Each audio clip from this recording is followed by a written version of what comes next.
It's an everyday thing when you let your nuts hang. My niggas they never change. They kicking it with the gang. It remains the same. So follow me now, see. I'm feeling never lying. Hey, pistols popping. Thug studs, put them all in body bag. Stuck studs, niggas dead when I'm mad. Not thug studs, gotta pump slugs. Fuck busters, cause I never did love ya. Nigga, my niggas will break your neck. Nigga try to disrespect. Nothing but killers and truths like Rosewick. We'll cut ya, so fuck ya. East 99 is where you find it. Chillin', but nigga, what's up? Nigga wanna get butt, nigga wanna get drunk. Nigga really wanna get fucked up. Pump, put him in the trunk. Now watch them fall down to the pit. My niggas say when and I'ma run up with the pump like the gauge kick. Bang to the brain, pump up, get me feeling lovely. But I need more bustin'. Finna slang me dummies. I gotta bump on the button, the mister for money. Nigga made a run. I gotta get it for flipping with big shotgun. Now they gung dung strong, but it does it. Now say now we coming to swing them things. When you let your nuts hang. My niggas they never change. We kicking it with the gang. It remains the same. So follow me now, see. I'm feeling never lying. Hey, pistols popping. Before we go, bust the left and I get the liquor store. Hit 'em up economy. 6 foes is frozen. But before we go, bust the left and I hit the liquor store. Hit 'em up economy. Little ladies rolling up with him in thugsters and hustlers. Cause niggas may never know busters. Addicted to my niggas forever. We building flesh, be the bigger brother. With nothing to lose, forever we choose. And nigga won't come and Up get just the ya. rips to come and most send us the back and me pump in ya. All of my niggas bang bang. Nigga never been no bang just like swag. And they won't be fucking with loud, really down when I'm out with bang bang. Pap, stash back for the gun and I'm coming and let my lead off. Ready to roll when the shit gets set off. Finna get gone when I blow your head off. Take loss forever that fifth up nigga that out keep mauling them all. Yo, fall down for the ball, taking off them draws and hanging them balls in Cleveland. Watching my back when I better through my city, cause nigga, it ain't the same. Got a good aim, but I smoke and make tank, make crap, but we came doing everyday things. And I won't get caught up, brought up. Better to cut with sort of. Nigga that. Every time I fall up, y'all I started this heartless darkness page. Run, but I can't escape my way. Holding the gauge in the radio slade. Rip just slip like back in the days. Yeah, splash, put on the ras, slash, test. Feel it the pain, running this game insane to the brain, remaining the same. Still doing them everyday thing. When you let your nuts hang. It's all this bitch thing. When you let your nuts hang. It's all this bitch thing. When you let your nuts hang. It's all this bitch thing. When you let your nuts hang. It's all this bitch thing.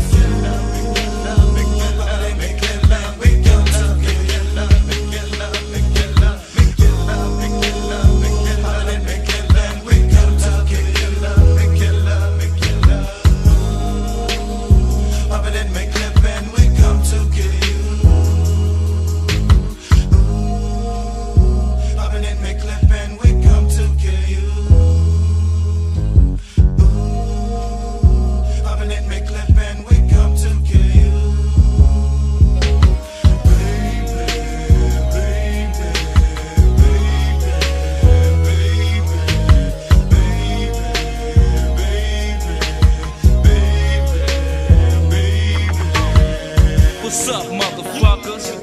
Bone thugs and harmony, stealing this motherfucker, doing everyday things, nigga. Yeah, it's all the same, straight from the motherfucking land. Much love to Drew and everybody at Def Jam. It's an everyday thing when you let your nuts hang. It's an everyday thing when you let your nuts hang. Ooh, well, that used to be that fire back then. Jay, that's from 1995, the show soundtrack. Me killer. Uh-huh. Yeah. One of the best soundtracks of all time. Yeah, man. I mean, man, you know, back then, man, I used to be a young thug nigga. You heard me? I won't say all that now. Yo, so I'm just smart. But back then, boy, I was straight gangster. Welcome back to the Angry Man Podcast with Jason and Greg. We are back after a two-week hiatus because, I mean, honestly, it wasn't a lot going on in boxing, and then there was some other things that were going on. But yeah, man, we back for this week. Man, why is my blood clot? All right.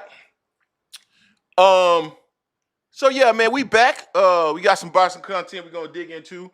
But before we do that, man, we just gotta welcome all you guys back. Thankfully, you guys are back with us. We got 49 people in the building. make sure you smash the like button or the dislike button if you don't like the content, but make sure that you engage with the content so other people can find it. And yeah, we're gonna dig into this stuff. But before, I gotta congratulate Jason. It's a reason why he has on that sweater, that sweatshirt, because he wants somebody to ask him about them funky ass Miami Hurricanes. So it's the team that he just supports. a hater, man. I won Kane stuff before, man. What you talking about? You got that on specifically today for them funky ass Canes. So congratulations, they made it to the playoffs and they will have a first round exit. How do you feel today, sir? I feel great. That's awesome. What do you think about those Notre Dame Fighting Irish who have decided that they are not going? They're gonna forego going to a bowl game, crying like some bitches, aren't they? Yeah, they could have gone to the goal. They could have did like Georgia did a couple years ago when they ain't make it to the playoffs and going to the bowl game, kicked ass, but they ain't do that. Shut the fuck up. All right, let's get ready to go. What? You know it's true. Georgia didn't do that 2 years ago. Man. Anyway, next subject. We are moving on, and now we're about to get into some boxing. Jay, I think we're going to start with Roach and Pitbull last night. Yeah, and then we're going to go into what the hell is going on with this thing, man? This thing doesn't want to cut off. I don't know what you're talking about. So I keep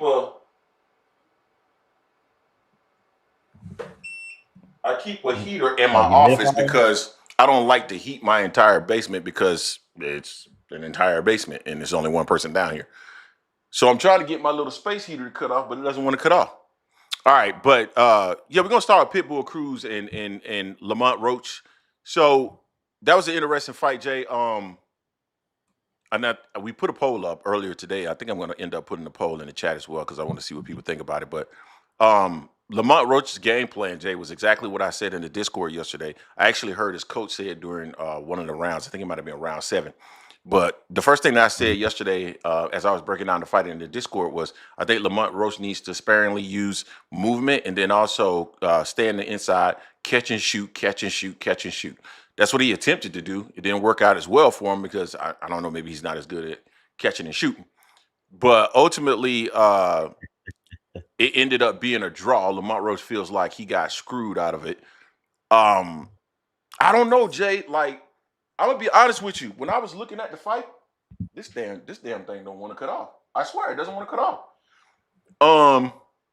When I was looking at the fight, I thought Pitbull won the earlier rounds. I thought Lamont came on in the mid rounds, and then I think it's just my opinion. I thought Pitbull kind of finished strong, at least in round 11, kind of in round 12 as well. So interesting fight. I thought it was a mistake from Lamont's perspective. I thought he tried to display a little bit too much machismo in that fight and try to beat Pitbull at his own game. I think he should have been slicker on the inside and just really trying to move, counter, use angles, catch, shoot, those types of things. And yeah, so personally, I honestly, full disclosure, I did not score the fight. I thought it was close just based off what I was seeing. But honestly, I was laying in bed, man, as I was watching this fight. I did not score every round to come up with a score. Jay, I don't know if you did, but I'm okay with it being a draw or a close win for Lamont. But I could see an argument for a close win for Pitbull because it was a close fight. What's your thoughts? Yeah, it was definitely a close fight, man. It was. I'm not mad at a draw. You know, Lamont said he broke his right hand in the 5th round. Mm-hmm. So now that I think back to watching the fight, I could see some changes that he didn't do. He wasn't throwing it as much, you know, but just like what Mason did when he fought Sam Noakes, you don't go and fight the other person's fight. You fight your fight. You know what I'm saying? Nice. You, like you said, you don't need to do your machismo. That's how you lose or make things very close. You know, it sucks for Lamont because he has 3 draws now, 2 draws back to back. He got hit in I think a 3rd round where he got knocked. I don't think he was actually hurt. It was more so off balance. He got caught with a nice shot and he spun around and put his glove down so they count as a knockdown and everything. But you know, I wouldn't mind seeing it again. I mean, they were, as Lamont said, they got in the middle and they started boogie. You know, boogie in the middle a little bit. Now, I will say this. Pitbull surprised me with some things that he was doing. towards the latter part of that round, he was actually using his feet a little bit. He was actually trying to box a little bit. He was actually, taunting, doing stuff that's not like him used to seeing, but it's worth a rematch, for them to get it on. I'm okay with that, but to me, the biggest thing that happened last night on that card wasn't even on a pay-per-view card. It was on a prelim. Frank Martin. That sleep mode he put Rancis in was crazy. He seemed like he got his confidence back. So we'll see what he do at 140. But overall, I think he wanted to try to fight the winner as well. But with that fight being so close, it messed up the next movement, which would have been for Gary Antoine Russell to try to get that fight as well. So we'll see what's gonna happen. Yeah, I mean, he knocked the guy out. I mean, I wasn't that impressed. I mean, I always felt like Frank could punch. Huh? I always thought Frank could punch. One punch knockout power? Man, you could knock out anybody with one punch if you catch him right. He caught him right on his chin. I like the way Frank did, just because I was wondering how Frank was gonna come back after that knockout loss. He's been out of the ring for over a year. He didn't see his confidence was wavering. After this fight here, it seemed like he got himself back up on where he should be. Let's see where he's gonna contend at next. But that punch he hit Francis with, that was a hell of a knockout. I don't care what you say. He didn't want to keep you knocked out. No, that was a hell of a shot. It was a good He turned the knockout. power off from that dude. Yeah, he shorted him out. I'm not saying that he didn't. I'm just saying that I didn't see where he looked so impressive. Like, I mean, he caught him. I mean, it was a good punch. It was the knockout of the year. I don't disagree. I just don't see it as being like, I just wasn't like, wow, shit, like Frank is back. I wasn't that. No, I'm just saying I'm happy to see him because I wasn't expecting to look like that at all. Honestly, I thought he was gonna be more shy, gun shy the whole fight. But he got out of that shell and started boxing. So we'll see how he looks up when he steps up in competition again. Yeah, that's what I'm saying. All I'm saying is that I don't have just that performance in and of itself doesn't have me feeling like he is just back. I mean, look, I'm happy for him. I'm not saying he's a world beater. That's not. It's like, okay, cool. And then we had. And let me go ahead and put this. Well, I'll put the poll up after I make this comment. But man, dog, Cool Boy, come on, man. Cool Boy, all that shit Cool Boy is talking, man. Shop made it look like, I mean, easy work. And he just did a simple 1-2, 1-2, 1-2. And Cool Boy couldn't get around it, wouldn't get around it. No matter what Bozy told him to do, he wouldn't get around. He wouldn't implement anything really but Bozy was telling him to do. I was impressed with Shot being able to maintain and stay to the same thing, stay to the game plan and execute like that. I didn't think he would be able to do that because I thought he would get into just straight fighting or doing other stuff, but it was a good win for him. And Cool Boy, I don't know where Cool Boy stuff goes from here, man. Bad enough he blew the weight, supposed to fight at 130, came in at 132, and then they awarded them an intern fight at 135. So the interesting thing is now that he goes to 135, it's for 135 intern, they become pretty much the next one in line to fight Shakur for Shakur's belt at 135. Man, Shakur ain't gonna fight Shop. Yeah, supposedly I think he was supposed to fight Shaq at 130 and he moved to 135. Some people, what I see in the streets out there that Shakur running from Shaq, I don't think so. I don't think he running, but I don't think he really want to fight him. No, it gotta make business, it gotta make him money. And a fight with Shaq ain't gonna make him money. But Shakur is so ready to take his spot in this position. And he just want to fight the best that's out there. So, fight Shop. Nah. That's not the best out there, though. That's not why would he fight a mandatory? He want to do legacy type stuff and get belts. So it's only logical that he fights Conor Ben. But I thought he didn't like belts. He said anybody can have a belt, so he's not worried about the belts. And he also said fuck the fans. Yeah, he did. Yeah, he did. And he also said he was a little guy too, right? Yeah, but why is he fighting Conor Ben at 147 then? Yeah, what has Conor Ben done? Nothing. But he also said that he would have to rehydrate Ryan, and that was at like 140, and he would put a rehydration clause on Ryan. But he'll fight Conor Ben at 47, but don't want to fight Devin at 47. Oh, I'm sorry. We're off topic, aren't we? That's on me. I led us that way. I led us astray off. I got us off the wrong exit too early. My bad. Oh man.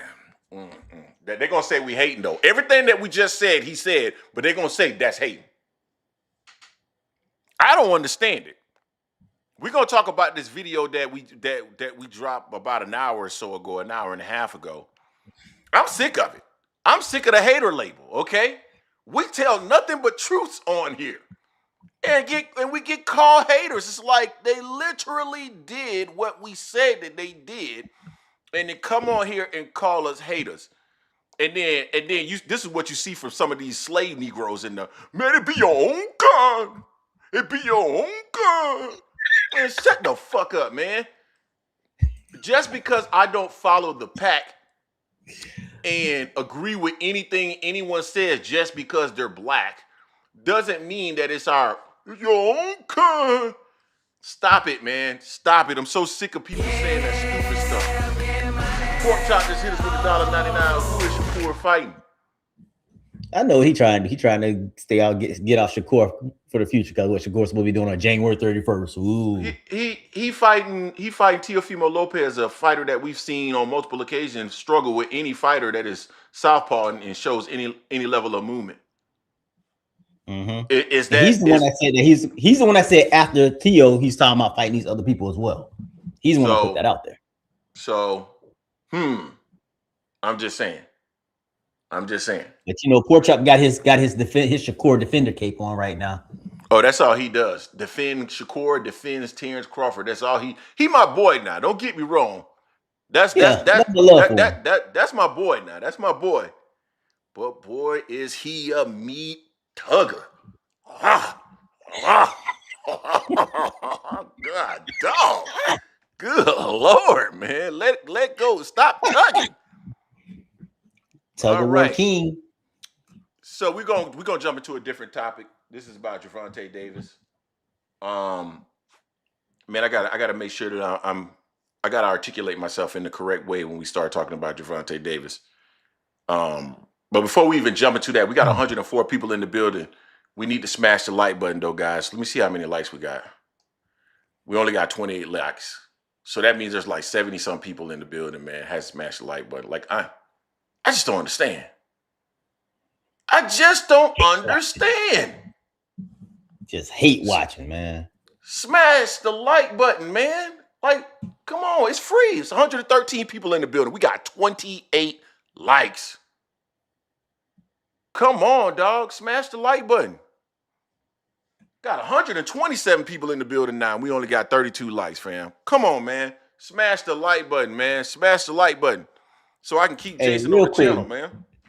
Go ahead. Real quick, Greg, before we go on to the next subject, Richard Perez made a point. He's like, y'all covered Shakur saying Shot got to fight Ray Ford first if he want the opportunity.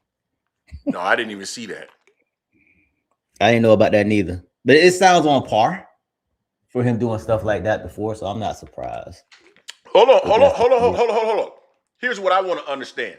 Because I hear all the time fans saying that people like you and I who call us, you want to call us influencers, you want to call us YouTubers, I don't care what you call me. When we say certain fighters need to fight other fighters, what we get is resistance. We get pushback. We get people talking about we need to stay in our lane, that we're sitting up here and we're acting like we're promoters, fanagers, and all of that. But why does a fighter get the opportunity to dictate to someone else about whether or not who they should fight before? He's your mandatory. Who are you? Are you the sanctioning body? What sense does that make that he gets to dictate what Shock does? Amazing. What are you about to say? Bruh. So now him winning that fight, Shot winning the fight last night because of what the WBC did. I don't agree. None of us agree with what the WBC did by making like an interim mandatory face eliminator for him, putting that winner, the number one for secure. Shakur did post this about an hour ago. Shakur says, "Oh, Shaki Foster, you gotta come see Big Sav first, Ninja." Why? He's calling out you. He's there for you. He's there for you. Why you? Please, all Shakur Stevenson meat tuggers, I need you first. I need you to step to the forefront. I need you to step into the front of the line because I need you guys to explain this. When you call in, and I know for a fact, I know which one of y'all are the meat tuggers now. I'm gonna call you out on this. I need you to explain this because if Gervonta Davis was talking about when Keyshawn was calling out Gervonta Davis and Gervonta Davis was saying you need to go fight so-and-so first, oh, they would have had a field day. Absolute field day with that. Well, he want to fight you. He want to fight you. Come on, man. Let's jump into this Gervonta Davis situation though, man. Tank had been missing over the last few weeks. And he's finally back outside. He's tweeting. And he was going at my boy Ray Jack. He was talking about Lamont getting knocked down. That's a knockdown. He was talking about the possibility of him fighting Pitbull Cruz next. All these different things. Man, I got to be honest with y'all. I was a Gervonta Davis supporter. I was a Gervonta Davis fan because I viewed him similarly to how I view Errol Spence. Genuine, very authentic guy. That was always my perception of Gervonta Davis. Man, Tank has disappointed me since this Lamont Roach fight, or since the Lamont Roach fight was canceled or postponed, whatever. And the reason, and I can tell you that fight was on the table. The reason why is, my thing is, and this is my biggest issue. Fans, I've seen fans on social media saying, "Man, Tank, we just want to see you run it back. Huge fan, I just want to see you go get it back in blood." Da da da da da. And it's like he say stuff like, "Fuck you, you meat eater," because your fan base wants to see you go back out there and beat the dude that they're getting cooked. They're absolutely getting cooked for, right? Your fan base is getting cooked because a lot of people feel that you lost that fight. And all they're saying is that, man, they want you to go get it back because they know you're going to win.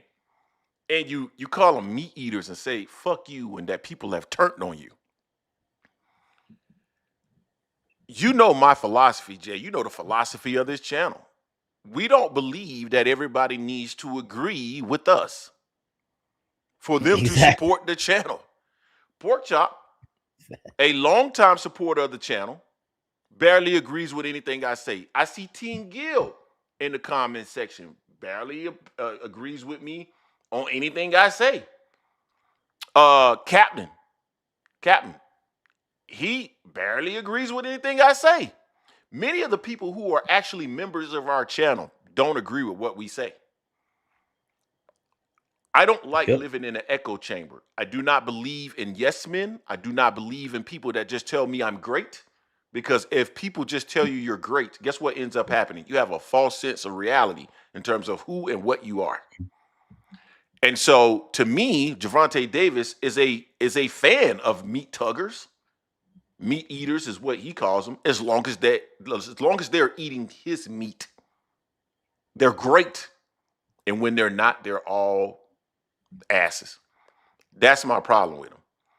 And so, going and trying to justify your performance against Lamont Roach via Lamont Roach's performance against Pitbull Cruz is weak.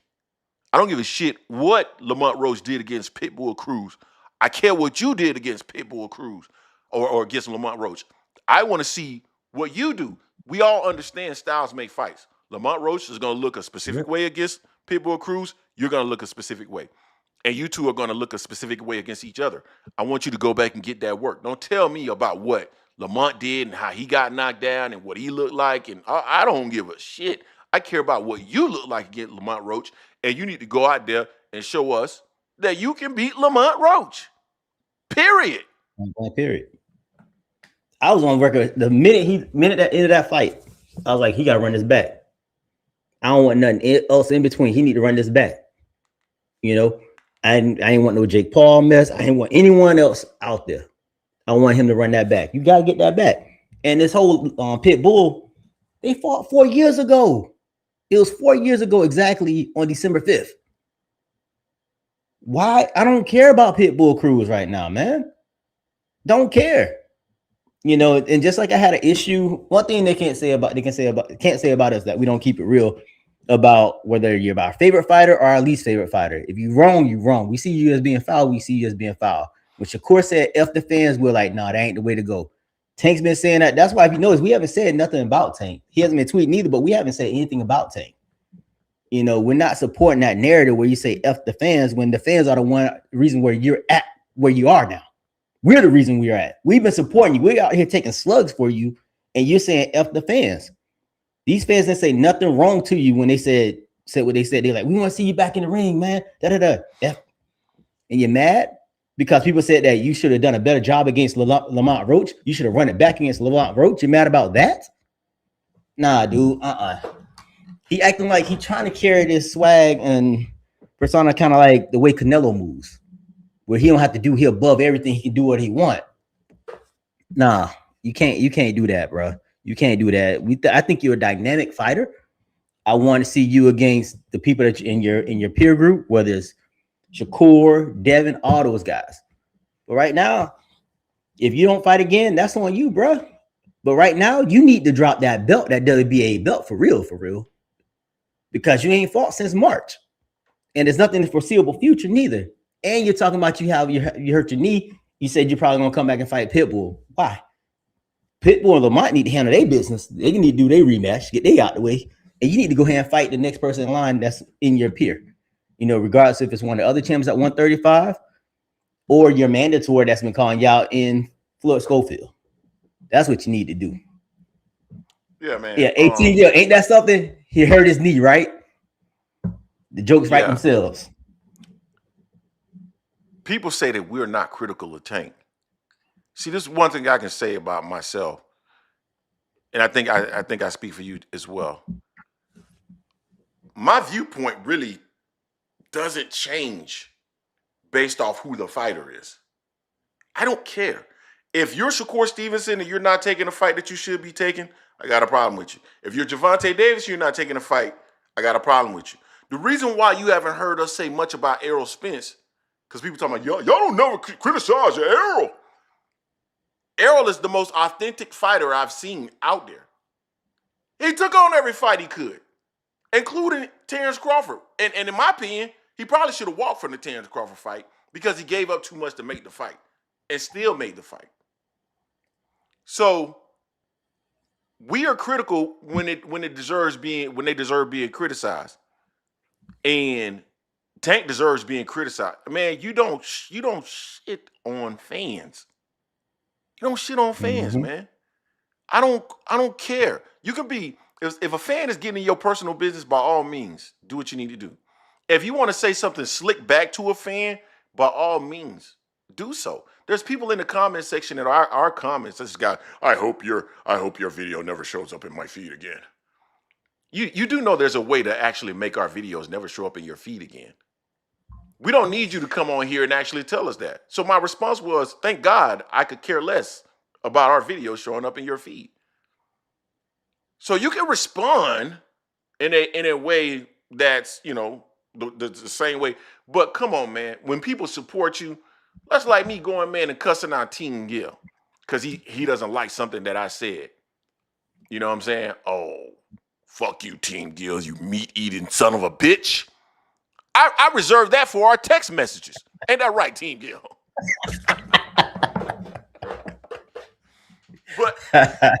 But that's not the way you do things, man. Period. End of story. I got a problem with Tank doing that. I want to see him get in the ring with Lamont Roach. Get in the ring with Lamont Roach, whoop his ass, and then move on. We don't need to see you around in the sport forever and a day. Take a Shakur fight. Take some other a Teo fight. Whatever. Take one more fight, and then you can move on about your merry way. Period. End of story. Yeah. Yeah, it's like, but what thing I need him to do, if he ain't gonna announce a fight, drop the belt so the weight class can move on. Drop the belt. Facts. Drop the belt. Belts, you already said belts don't make you anything like that. Just drop the belt then. I understand belts can help you with leverage for certain fighters, of course. But to you ain't fought since March 1st or March 3rd, whatever it was when you fought Roach. Drop the belt. You got a young guy, young fighter after you that wants that belt. He wants the opportunity. So just drop it, man. I hate Shelton more. I say I'm on there.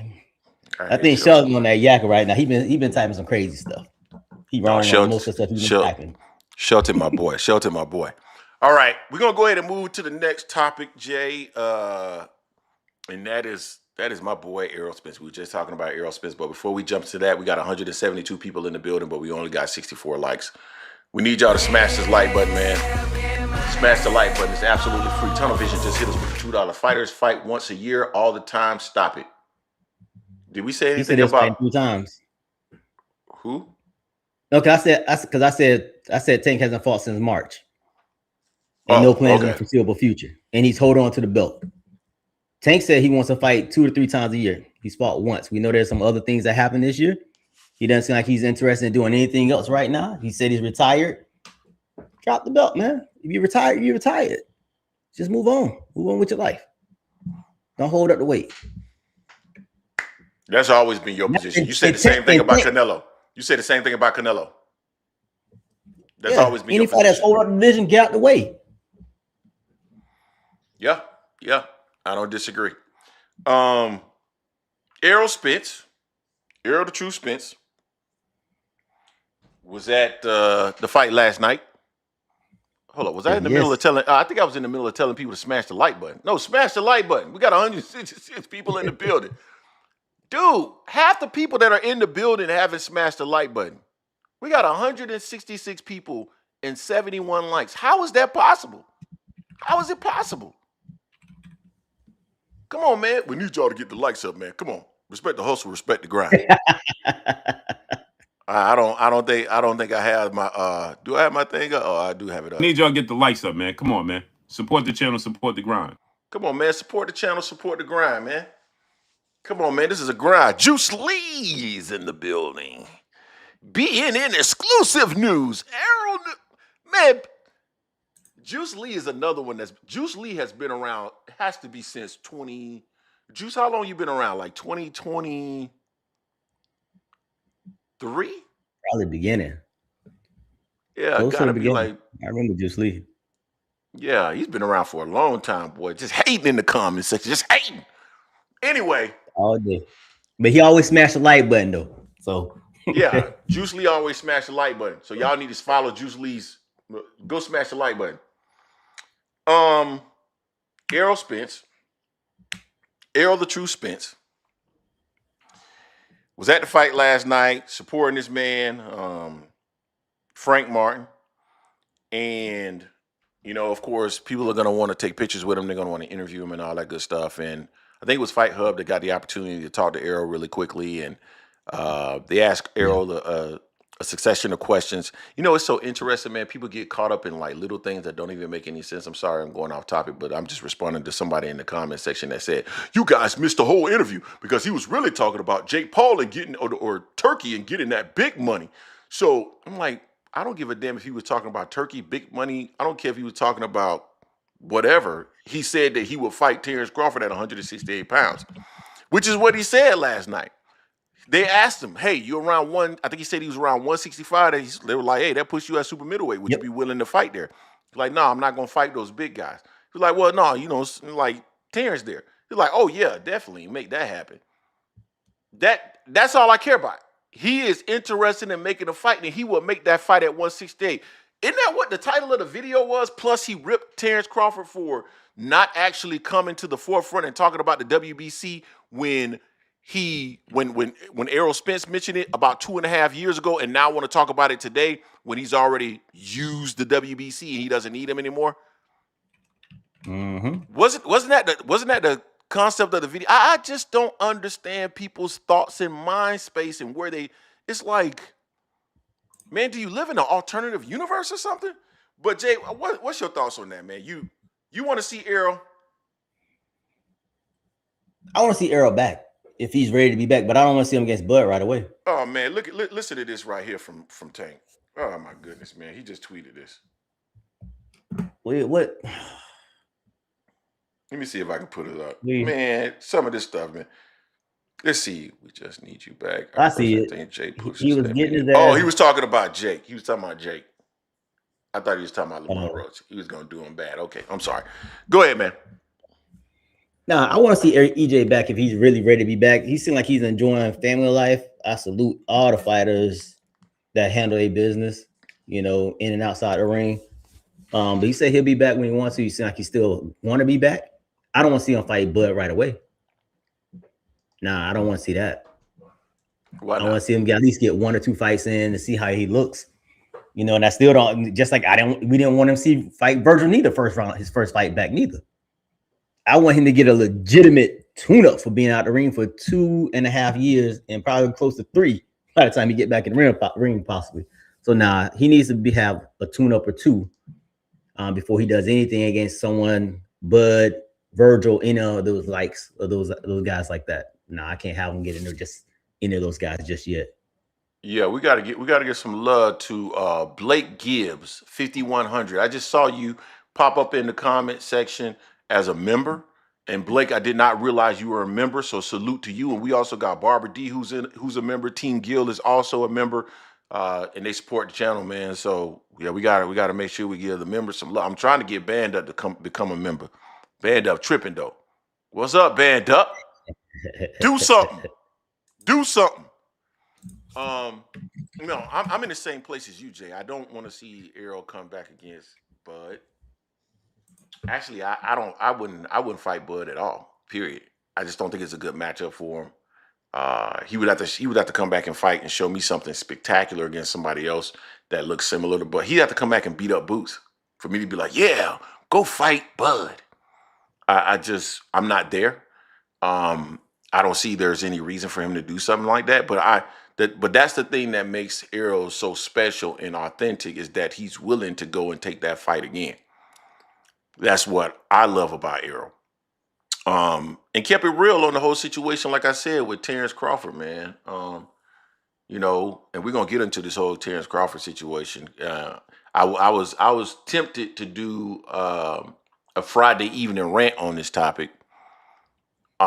Because I really, and I'm gonna get there. I cannot stand some of these Bud Crawford fans that come in the comment section and start talking about, you know, it's your own kind and all this other stuff, man. And, you know, I get that boxing is very tribal and all that other stuff, but I agree with you. I don't agree with you, and I'm not just going to agree with you. Who was that was in the Discord that said that they agree with every single thing Bud Crawford does? Probably Fabrizio. Yeah, that was him. He was in there, man. I'm talking about just Jay, just in there like this. he said he's like, whatever Bud wants, that's what we want. Fall in line. What? I mean, just he let Crawford bust down his back. He let Crawford bust down his back. Say I'm lying. Say you feel differently. Say you feel differently. I want to, but I can't. I know. Fabrizio, you gotta defend yourself in the Discord, man. You gotta do better, man. You gotta do better than that, bro. Good God, man. Man, like you don't have to agree with every man. So Fabrizio is exactly what Tank wants. He wants that kind of fan, the kind of fan that just does not care what you do. They will give you a pass for any and everything, and then pretend that they're not biased. Pretend that they're not blindly follow blindly, no matter what the person does or says. Just gonna follow them. I can't do that. Me neither. It's not my thing. I'm an independent thinker. I think on my own, and nobody gonna tell me how I should be thinking. I mean, it's just that freaking simple. Jay, anything else you want to cover on this particular topic because I do want to make sure that we get to the phone lines. And I think we got two other topics that we want to go through. Anything else you want to share on this not one? yet. Okay. No, I mean, if EJ does come back, it has to be a legit tune-up. You know? Gotta be. I don't disagree with that. I gotta remind y'all again, we got 226 people in the building, but we only got 86 likes, man. We got 226 people in the building, but we only got 86 likes. That means there's like 120 some odd people.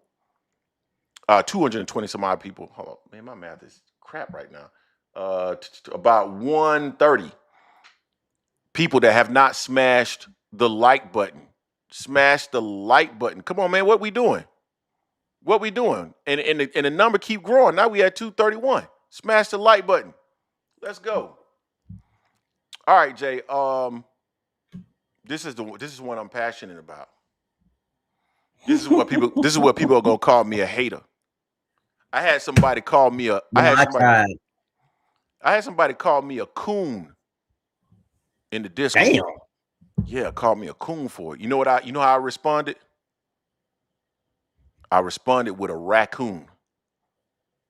Twiddling his fingers like this, saying, he is I and I am him.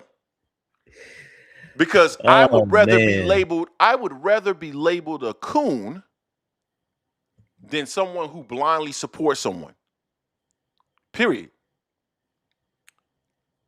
Terence Crawford fought Canelo Alvarez, did a spectacular job in beating him. And because I know there's a lot of Terence Crawford fans right now in the comment section, Shelton Moore, Band Up, Pork Chop. I want you guys to Team Gill. I want you guys to hear me out in this. Team Gill, specifically you, because you're a businessman and you understand this. The things that Terence Crawford said about the WBC, what makes you more special than any other entity? Issues with paying a significant amount of money as it relates to sanctioning fees. All those things, I don't begrudge them, right? I don't want to pay any fees to anybody either. But I also do understand that fees are there for a reason. Those people who promulgate the rankings, who come up with the rules, who are reviewing the fights, who are constantly enforcing those rules, you got to have fees so that you can have a structure so that you can have these titles. So I understand there's going to be fees, but at the same time, there's going to be a give and take. You're going to try to get out of them. They're going to say, you can't get out of them, et cetera, right? No issue with that. Errol said, hey, where does the money go? He wants transparency. I don't have an issue with that. All these things are perfectly fine as far as I'm concerned. Here's where I have an issue with Terence Crawford. Jay, in a situation where you're going to go purchase a car or you're going into any kind of agreement with anyone, and you say, hey, I want to pay you $10,000 for this car. Well, my price is $12,000. That's what I'm willing to spend, $12,000. I think their fees are 3%, right? So 3%. So if he made $50 million against Canelo Alvarez, then that's $1.5 million for 3%. He was paying them $300,000, $400,000, which means that there was already some kind of agreement in place on how much he was going to pay, because that's substantially more than the $1.5 million. Does that make sense? So you and you want to pay me 10, I want 12. We settled on 11. We're good.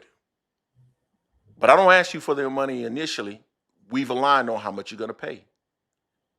So you say, hey, man,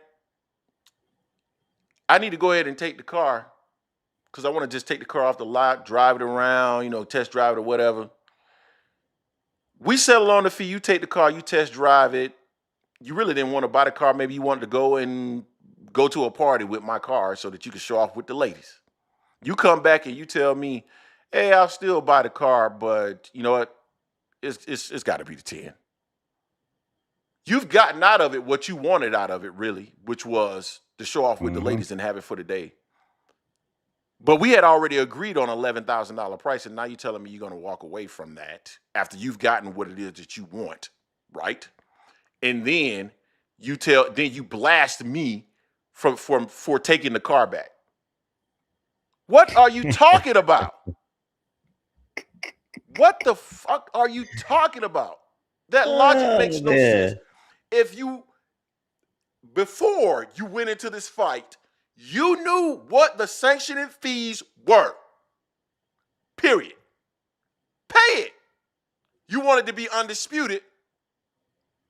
You walked in, you aligned, you agreed, you went through the fight, and now you don't want to fulfill your obligation. I don't like shit like that, and that's the very reason why I've always had a problem with Terence Crawford, because I believe, just based off what I've seen from Terence Crawford, is that he's the kind of guy that does not mind getting over on someone. I used to go to college with a cat like this. I don't know if I ain't gonna say his name. Don't say his name. But you might know who I'm talking about. Who, if we went out somewhere, he never had his money. I ain't got no money, cuz. Pocket full of money. How you pay for his meal. Keep his money. That's what Crawford reminds me of. He's that dude that will try to get over on you if you're not careful. There is no reason why you agree to something today to try to renegotiate tomorrow. I got a real freaking problem with that. You know what I'm saying? So this is what I mentioned in the Discord yesterday. If you go read the WBC rules, they can actually revoke sanctioning. So while you're getting up here and you're blasting them, they can revoke sanctioning the fight, which means you were never their champion. As a matter of fact, I am advocating for them to do it. Revoke the sanctioning. He didn't pay it. In reality, the fight was not sanctioned because he didn't pay the fee. So the title should have went vacant when Canelo lost. Tomorrow, I have already written my letter. I plan to send a letter directly to Mauricio Suleiman. He should never be your champion. It should be erased, and he is not a 3-time undisputed. He's 2-time. His 3-time is fraudulent because if you didn't pay the sanctioning fees, the fight wasn't sanctioned, and therefore he couldn't have won the title. Say I'm wrong. Hey, man, I'm keeping my membership, man. Damn that. You ain't gonna make me lose my membership. I ain't signing it. I saw the email. I saw the draft you sent to me to sign. I ain't signing it. I ain't signing it. What am I lying about? What am I lying about? Pork chop, $1.99. What am I lying about? What did I say that was wrong? You ain't lying. You ain't lying about it. Hold on. You know, but you forgot something though, Greg. You forgot something. What? He owed money from last year too. He owed money from last year. You have a sanctioning fee, and those sanctioning fees are due before when? They're really supposed to be paid before the fight. You could actually go look this stuff up. Sanctioning fees are supposed to be paid before the fight. So what are we talking about? Now, maybe they gave him a buy, and it came out of his purse after he was paid. But at the end of the day, you have to pay it. You know what the fee is. What am I lying about? What am I lying about? He hurt the feelings. Shelton Moore. Listen, Shelton Moore. My goal and objectives are not to make anyone unsee anything. Keep that memory, live with it in your mind forever. Be happy in it. I want you to be happy. Shelton Moore, I want you to have happiness. I'm not a hater. I want you to be happy. What I want to do is destroy 3 times undisputed. That's what I want to take. I want to take 3 times undisputed. That's it. I don't care if he whooped Canelo's ass. He wants to do, y'all. He said the 3 times undisputed, I will write Mauricio tomorrow. I'm going to tell him. I'm going to contact some of my fellow content creators. I'm going to say this is the path that we need to take. We got to join forces, and we got to annihilate this 3-time undisputed because it is not real. He did not pay the sanctioning fee, and therefore the fight was not sanctioned. Therefore, he is not 3 times undisputed. What? Nothing that I'm saying is not factual. Now, here's what some people are going to do, Jay. Here's what some people are going to do and say. They're going to say, it be your own kind.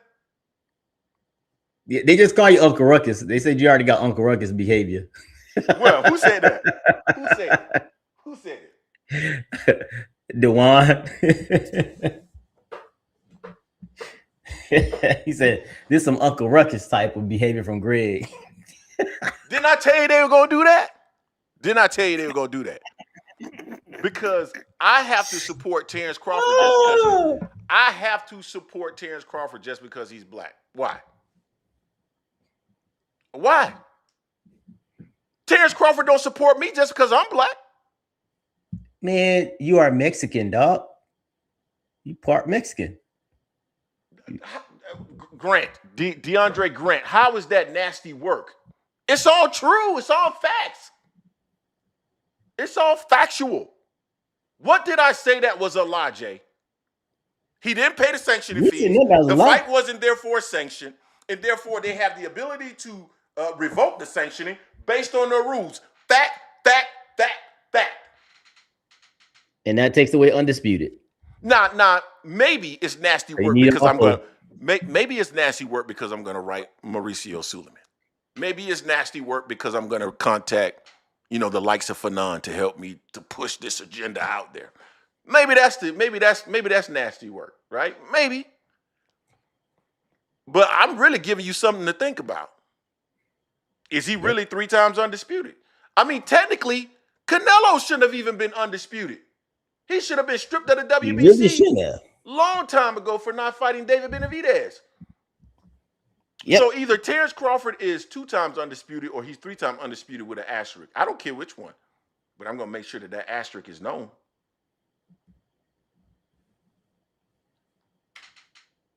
That's how I feel about it. And then we're going to go into this other topic because this is also, you guys are talking about how Uncle Ruckus type behavior. Well, I think Terence Crawford is Uncle Ruckus type of behavior too, and we're going to get into that in this next topic. Hey, the thing is, like, they're making it, people are standing here like, we can't unsee what happened on that date. No one's saying he didn't whoop Canelo ass. He just didn't do it for Undisputed for a WBC belt. That's what you're saying. Based on the rules that they have there. That's all you're saying. That's all I'm saying. The rules are the rules. The rules are the rules. So who's with me? Who's gonna sign it? Let me put up a poll. Hold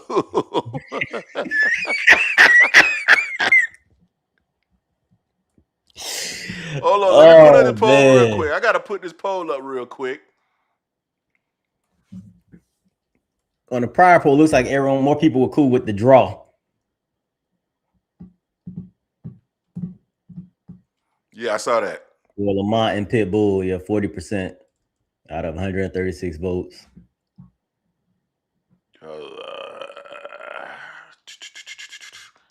Sorry, give me a second. I'm trying to get this. This shit is hilarious. This thing going.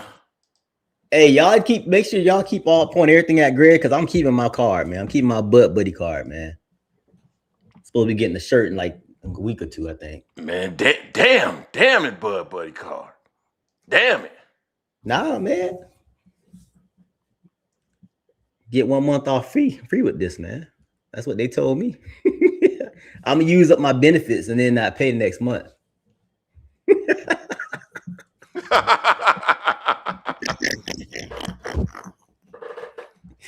That's what I'm gonna do. I'm gonna use my benefits and not pay next month. Okay, I just put the poll up. Will you sign my petition to revoke Bud's 3 times undisputed? Hell yeah, I support. Fuck no, I don't support. Damn, you a hater.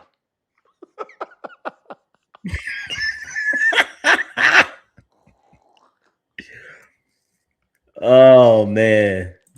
Yeah, you a piece boy. of shit. Hey man, I am. Oh, there's a lot of people that say hell yeah, I support it. Okay, all right, we're gonna keep that poll up. Now let's move on to the next.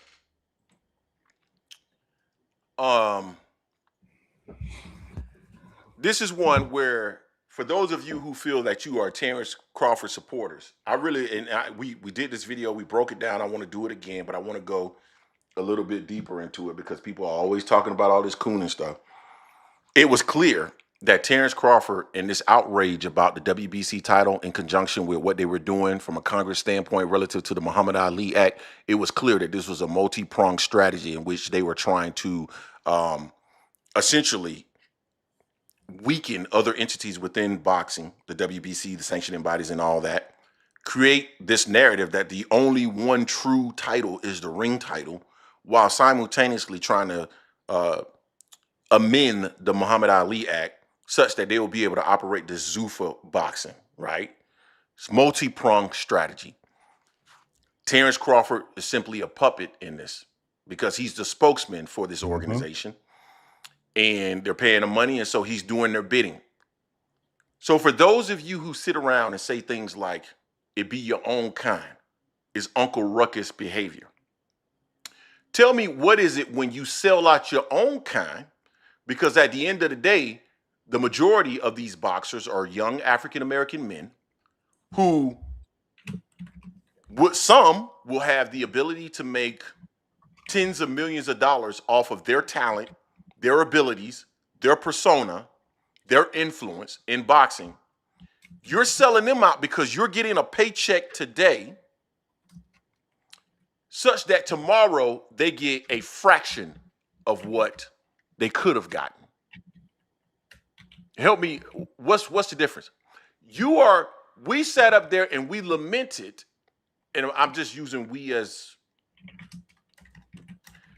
we sat up, and I mean certain people, sat up and said, or lamented the fact that there was an African-American man that was driving the sport of boxing.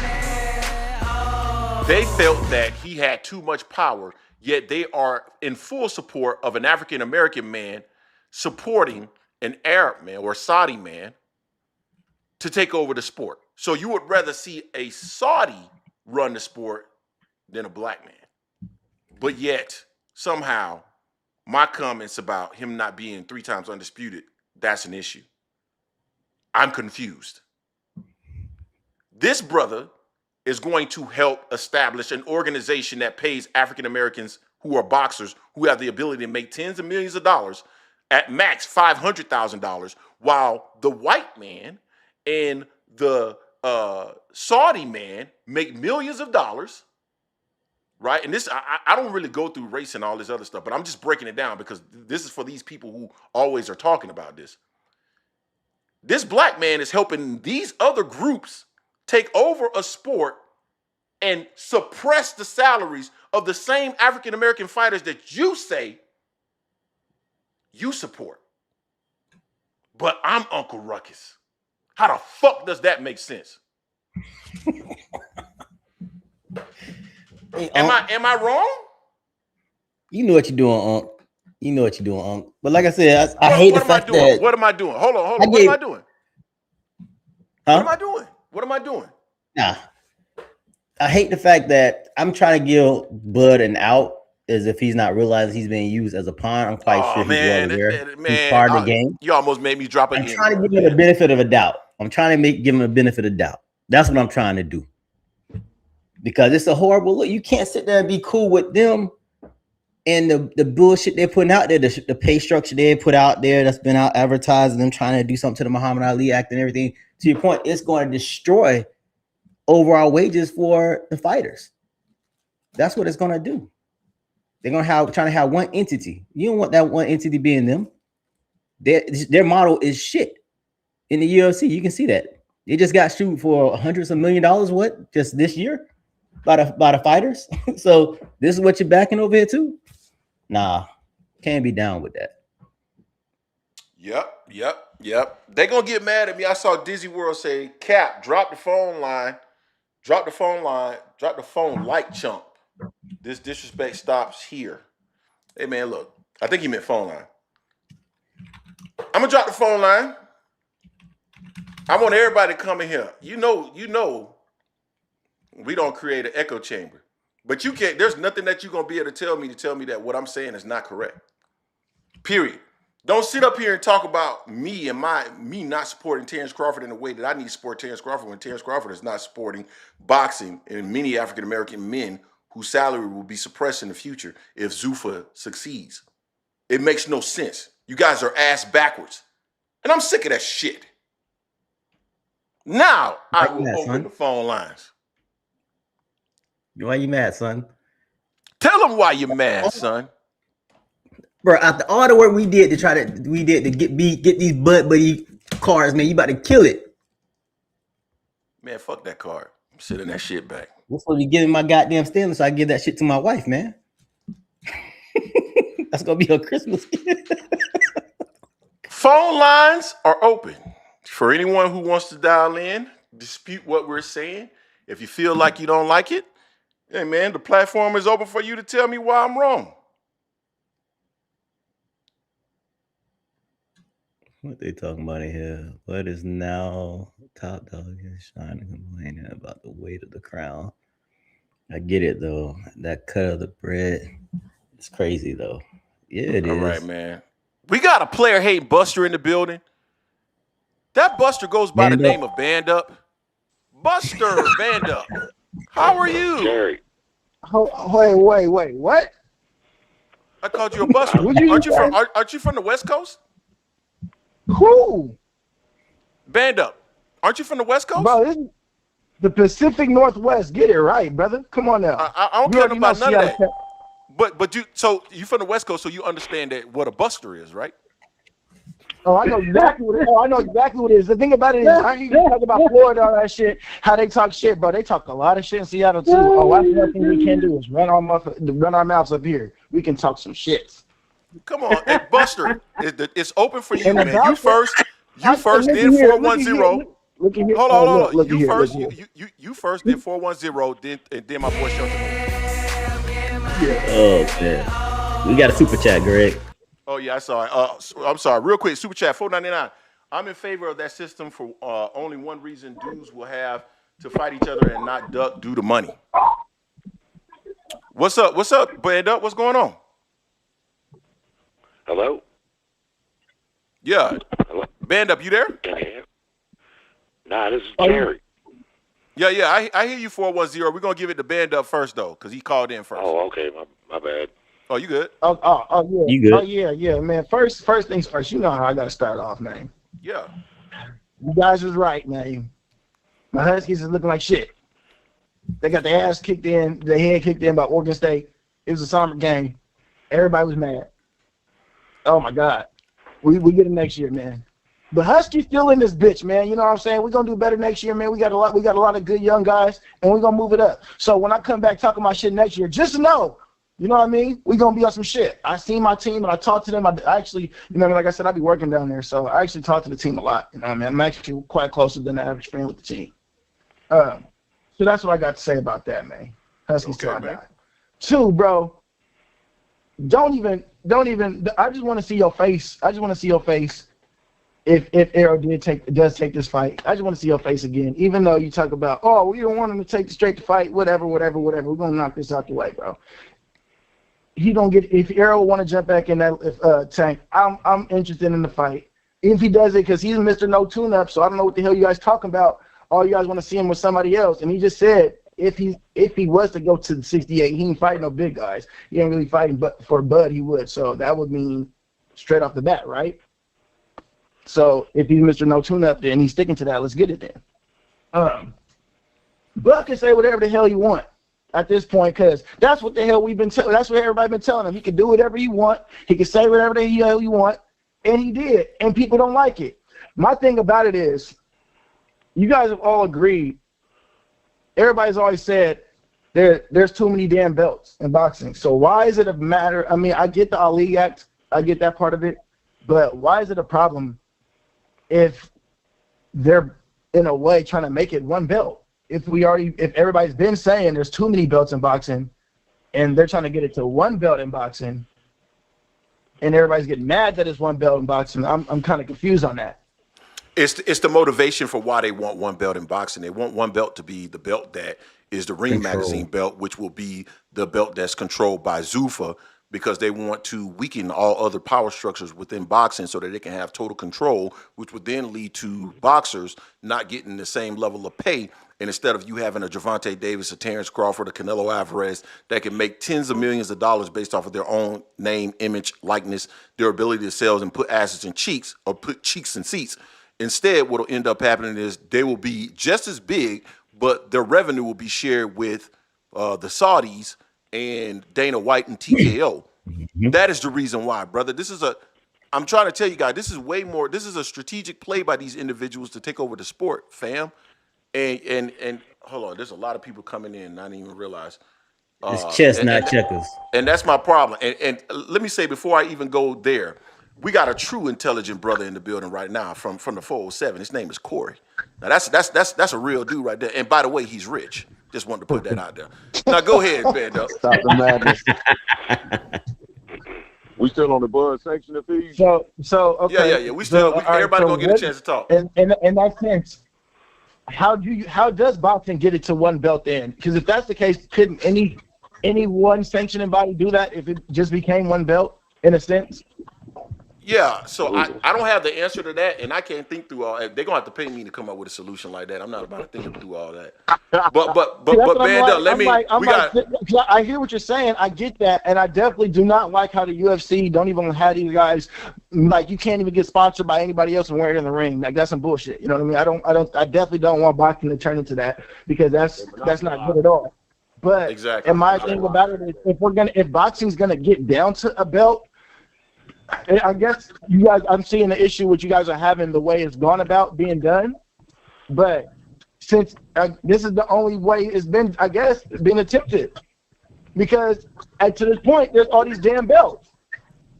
Can I chime in? I hear you, man. Hold on. Let me go to 410 real quick. Then we'll go to Shelton Moore, and we'll just go down the row. 410, what you got? All right, what's up there, partner? Listen, man, I love how people try to conflate this move by Crawford into some greater thing. It is exactly what it looks like. Like, Crawford going into this Canelo fight had already had 8 belts from 4 different sanctioning bodies in his undisputed titles alone. Plus, he had the 54-pound title he won from Madrimov and 130. 10 belts. He has paid sanctioning fees all throughout. I never once heard him mention that he had a problem with it. Even if he did, I never heard about it while he was building his career. While he was building his career and bragging about being undisputed and using it for marketing, he had no problem. Now, what happens? He's at the end of his career, pushing 40 years old, was very likely not going to defend that super middleweight crown. He didn't defend the other undisputed ones. No reason to believe he was going to defend it. So he's in a position to say, screw you. Now, if he had done it when he became aware and he stood on a foundation of principle prior to the fight and said, look, I don't like these fees. I don't know what you're doing with the money. I don't know why you won't take what I give you. And I'm not, you can just keep the belt. There, he would have been putting his money where his mouth is, and it would have really been on principle, because he stood to lose. Because Solomon would have told him, look, you don't pay these fees, we're not going to sanction the fight, and you won't be able to get this third undisputed. But if he would have did it there, I would have applauded him. But that's not what he did. He got the fight over all the other sanctioning bodies, top 10 contenders. He jumped in there, and they pushed them all aside. So when you talk about corruption, yeah, the sanctioning bodies are corrupt. They manipulate rankings. They do all sorts of shit. But one thing you know, and the fighters know too, is if you don't pay that dollar, they're going to take that belt. And Terence Crawford, he got everything he wanted. He got the publicity. He got the distinction of the undisputed third time. Then he got the belt, and then he said, screw you. And you know what? That's just not cool, man. That's not how you do it. It looks fugazi when you do it that way. It looks like just what it is. You just don't want to pay the money. Yeah, so I hear you, man. I think he doesn't want to pay the money, but I definitely think this is a multi-pronged approach, dude. I hear what you were saying. I think there's a number of, you said that he never had an issue with paying it before. So why does he have an issue with paying it now? That would support that there's an alternative motive or ulterior motive for him suggesting that he shouldn't have to pay it now. You said that he was never going to defend the belt at 168. Then why does he even care about not having the belt? That would support that there's an ulterior motive for why he's doing it today. He doesn't seem to care about not having the belt. Now he's saying the belts don't matter. The belts mattered all along, but in that video he made, he said the belt doesn't matter, only the free one. You see? So let me ask you this. Let me ask you this. Because he doesn't want to pay the money. You heard what he said. Why won't you take what the others take? Why won't you take what I want to give you? It don't really work like that. You can't go to the store and tell the grocery store what the prices are, what you want to pay. He knew what the fee was. If he had a problem, he should have made a problem there, and then he would have been on a foundation of principle. So you're basically saying that he's self-serving. Well, in this case, clearly. Yeah. Real quick, can I ask a question? You think he's doing this for somehow for the benefit of others? You think the other WBC champions are just going to back his play and say, yeah, take my belt, take my meal ticket? They're not going to do that because he did what he did. They're not going to jump on that. I ain't heard nobody say that. They might complain about the sanction fees too in the wake of this, but they ain't gonna just. I don't see that happening. And regarding Turkey, man, careful what you wish for, because just like the host said, that man gets control of boxing. I've already seen glimpses of what would come. It would be a dictatorship with no option. None whatsoever. Right. Turkey's made some good fights, and yeah, in one way he's good, in a couple ways he's good. But we seen when he jumped up on the apron and told that guy what the scorecard was. That was some bullshit right there, man. They're already talking about Shiraz and Billy fighting for this freshly stripped belt. And why is that? Because Shiraz beat Berlanga, who was coming off of a loss? No, it's because Shiraz is Arab, and that's his boy, and he's looking out for him. And listen, man, careful what you wish for.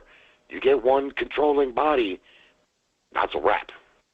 I don't disagree. All right, I gotta pass. I gotta pass it. Okay, hold on. Let me pass it to Shelton Moore real quick. I gotta give, and then we'll open it up for a general discussion. But Shelton Moore, what's up? What's going on with y'all, man? How y'all chilling, man. It depends on what you end up saying. Well, I'm gonna say this. I'm listening to you, Greg and Jason, and I'm glad to see that both of y'all finally see the play. Y'all didn't see the play? But Bud came out with the line. You see the play? Oh, I've been seeing the play. Okay, then you know what he's doing. Look, he made more money than he'd ever made in 20 years of boxing with Turki Alalshikh, correct? Correct. So why would it be off base to say that whatever agenda Turki Alalshikh is trying to push, Bud would be pushing it as well? Why is that so foreign to people? It's not foreign at all. Well, we got people calling in and leaving comments in these chats with all these altruistic views. Look, I don't give a shit about none of that. Look, get your money. We live in a capitalistic society. Whoever has the most gold makes the rules.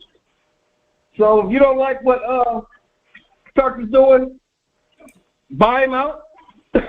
Get him out. As long as he got the bread, he's going to keep buying shit up. Like he bought up Paramount. They bought up EA Sports. They keep buying other shit up. You know, you guys want to compete with him. Otherwise, stop crying. Look, you know what he's trying to do? He's trying to amend that Ali Act so the manager can also be the promoter. They try to take over boxing. And these goofy-ass sanctioning bodies and these goofy-ass promotional companies are going to let them because they want to do shit like they did last night. Now, you know goddamn well that shit last night was not worth no $75. That's why they lose the control of boxing. Yo, can I jump in here real quick, Greg? Shit cards like that. Shit. And $75. Make it easy for somebody like Turkey to come in here.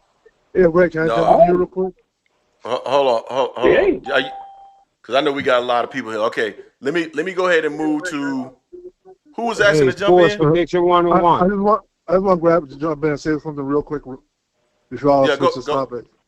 Hold on. Is this Is this Boxing Hacker? That's Boxing Hacker.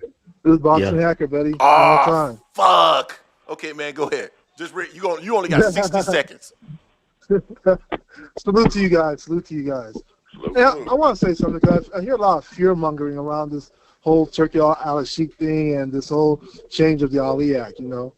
And one thing we have to realize, the amendment to the Ali Act is just an amendment. It's nobody is actually forced to do anything, you know.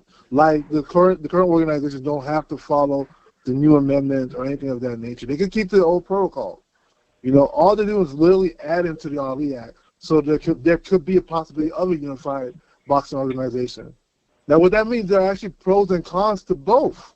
You know, people always look at like some kind of like, oh, they're taking over, they're gonna make people get paid less. Nobody has to go there. Nobody has to go towards Dana. No fighter has to go towards it. No promoter has to go towards it. It just adds an extra option. And what option means competition. Competition is always good versus the monopolizing. But also, people don't talk about the good things about it, because guess what? If you have a unified boxing organization, you can have things like health insurance. And that's for middle-tier fighters, not just for the top 5% of the upper echelon fighters. You know, so like I hear all the people saying, "Oh, he's changing the Ali." I think people just like are just glamorified because it has the name Ali tied to it. But nobody really looks into it and say what's actually being changed. I hear people saying they're killing the Ali Act, which they're not killing. Oh, they're not removing the Ali Act. They're just adding something towards it. You know, and no promotional company, no commission, nobody has to go towards. And no, if fighters don't like going towards Turkey, they're not going to be forced to go towards Turkey. You know, and I think there's a big mix-up. So when people say, "Oh, they're going to kill fat fighters' salary," if you don't have like the salary they pay, don't go. But guess what? You're creating an extra avenue for the middle-tier fighters. Right now, you guys, people only look at the top 5% that are like making money off boxing. Most of our fighters are starving artists. You know, as far as this whole Terence Crawford thing, I hear you guys. Oh, Crawford, why didn't he pay sanction by this and that? Where's that money going? The WBC literally said they're using it to pay for some funding, retired boxing funding. I have never heard one boxer say that the WBC gave him a retirement plan. Have you guys? I've never heard that before. Why they didn't give no money to Wilfred Henderson? And Bud gave them money. Bud gave them money. They want extra money for some fund that nobody knows that it really exists. But did he ask the IBF where the money was going, or the other sanctioning bodies? Because he paid them.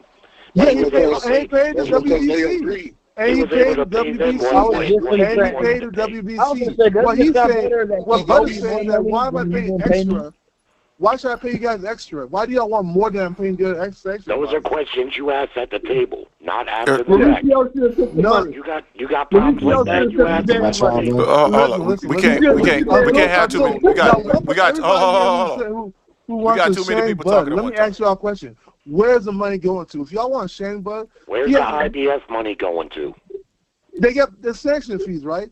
Where's the funding? This funding that the WBC is claiming, right? The retirement boxing funding, right? That's what they're claiming they need the money for, right? Has anybody on this panel ever heard boxers say that that doesn't mean it's not happening. They're subject to audit. I'm asking a question. Hold on. Let me answer the question. Barkley. Yeah, Iran Barkley. So now can we move? So let's move on from that. So we'll come back to you, Boxing Hacker. We got to give other people an opportunity. Corey, what's going on, man? What's going on, brother? My 2 cents on this is the more and more these conversations pop up, the more I understand why most people are employees and not actual bosses. And I've said it time and time in this chat before, because everyone want to ignore the actual business part of any sport, any job. You can't just ignore the finances. To the dude that was just speaking who said, why should Bud care about, he said something along the line like, he should get his money right away. And that comes from just being a man fan and not a fan of the sport. At the end of the day, do you think that mid-tier boxers, as they grow from being lower tier to mid-tier, and as they have potential to be high or be the next superstar, that Zuffa and Turki Alalshikh is not going to contractually trap them in a way where they can just go anywhere they feel like? Yes, it will benefit them as they're low, but they're going to be in a contract where they can't get away because they're Their interest is to keep the money in their pockets. That's literally business 101. I didn't Then don't create a sign. business to make you rich. Like, Facts. so the point is, we need better Then don't sanctioning sign. bodies. That's one avenue, but we need better sanctioning bodies with better ethics than signing with the UFC model, because we see what they do. We know what they're gonna do. Don't In terms sign. of- Okay, so wait, let me just hold on. I don't want to take up too much time, so let me just hit some of the points that were said. In terms of Terence Crawford, I think a lot of people is mislooking the human part of him. It's like every human, right? When you're hungry, you're willing to do whatever you want until you get to the mountaintop. And what Terence Crawford, to me, my opinion, what he's doing is he's finally at the mountaintop. He finally got his pot of gold, and he's like, shit, how much of this do I really want to let go? He was cool. I was cool with giving you a piece of $2-3 million. But now that he's looking at the actual pot of gold, he's like, ugh. He's like, I don't know how much of this now it's a problem for him, because like the other gentleman said, he had no problem paying him all these other years. But why is it now? And it's that human factor in every one of us. The same way he was willing to fight anyone, but then when it comes to Boots, the same thing that he said was done to him, now it's, who's Boots? What have he done? He was mad when he claimed that PBC people was doing it to him. It's that human factor in all of us when, if you ever been a person who come out of the hood or whatever, when you was younger and dumb, you be in the streets, but then when you know a little bit, you get a little bit smarter, and then you got some stuff that's worth losing now, that's actually worth something, you get to be a little bit more protective. You're like, I might not want to go out to this corner anymore. I might not want to hang out at a certain place, go to a certain bar. You start protecting the stuff that you acquired over your lifetime. And it's the same thing that he's doing. It's with the fight that he chooses and with the actual money now. He's just, he's at the end of his road. He started looking. He's just like, you know what? I kind of want to just hold on to a lot more of this and put it at risk. Question. Real quick question. Go ahead, brother. Question. Hey, you said, so you mentioned Bud and Boots. How is that fight today? How's that fight going to be made? Say that again? How would that fight be made today? So the one thing is that fight can be made based off of, everyone in boxing would love to see that fight. Okay. The argument from Bud's side, the argument from Bud's side would be, oh, he's a nobody. But to another gentleman that said something about the belts, these days, yes, belts have always been around. There is too many belts, but what people respect the most, we respect names. Those of us who actually watch the sports actually respect the names more than we respect any belt. Most people don't even know the difference between Undisputed and Linear. Two division champ. You know what I'm saying? I said most people, not us. We are all boxing purists in this chat, so obviously we know the difference. I'm talking about your general public. They don't know the difference between a two division champ and an undisputed champ. They don't know. Okay. But for us, we respect the names. I agree everything what you're saying. So hold on. No, look, listen. Hold on, bro. Hold on. Let me respond to him. I don't just respect. Let me respond. I just really want to. So I want to pick your brain about this. Yeah, so so I get that. Bud's last fight was the biggest fight of his career. He's going to take that. Sure. He's going to take that. And I don't think anybody should go against him for taking that. He took a challenge. He jumped up a few weight classes. As it currently stands, for that fight to even happen, we are either telling Boots to bed and everything he just said he was going to do and just jump right out of 54 to jump up, or we're going to ask Terence Crawford to cut down multiple different weight classes to jump down to 54. And I don't think any one of us will sit here and say a fighter that's jumping down 3 weight classes after he just jumped up 3 weight classes is good for the fighter. No, for sure. But so in that case, because Bud is the bigger name, he would tell Boots what weight class he wanted to fight at, and if Boots want to take his crown, he would have to take it on those terms. I don't have any problem with that. All I'm just saying is, if his argument is always what does he bring to the table, then hey, you're the so-called A side now, so hey, you get to set the terms. Hey, whatever weight you want to make it at, and then if you want it, then hey, you got to come take it at this weight class and whatever. He's earned that right to make those kind of rules. That's all I'm saying. I'm not saying he got to cut back down to 154. I'm just saying us as the public, we would love to see that fight. Now, whatever terms Bud want to set it to, you know. Let me chime in on that real quick. What's good? Yeah. What's good with you, bro? Let's let 443 get in. What's happening? You got me? Can y'all hear me? We can. Yep.